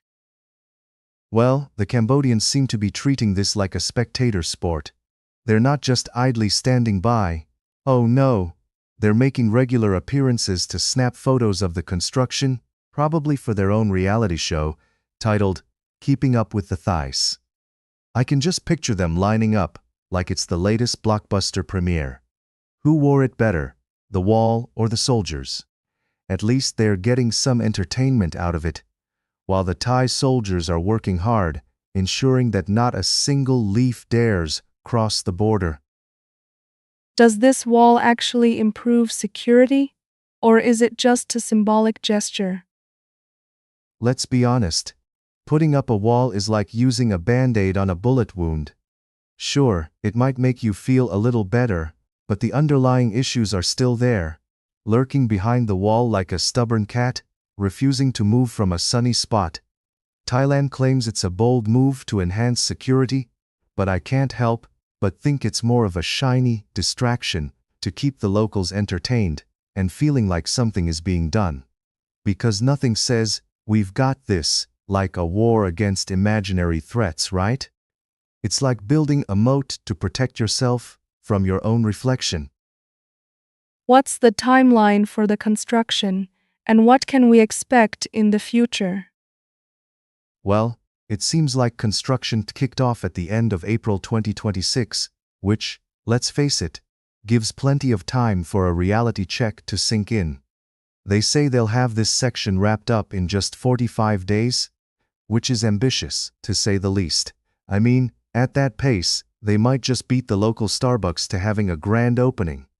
Once finished, they'll proudly stand there patting themselves on the back, while people around them roll their eyes and wonder if they're actually accomplishing anything meaningful or just building themselves a really tall decorative fence. Is there any chance this wall will actually work to deter anything? Oh, sure. If by deter you mean giving people the perfect photo op for Instagram, then absolutely.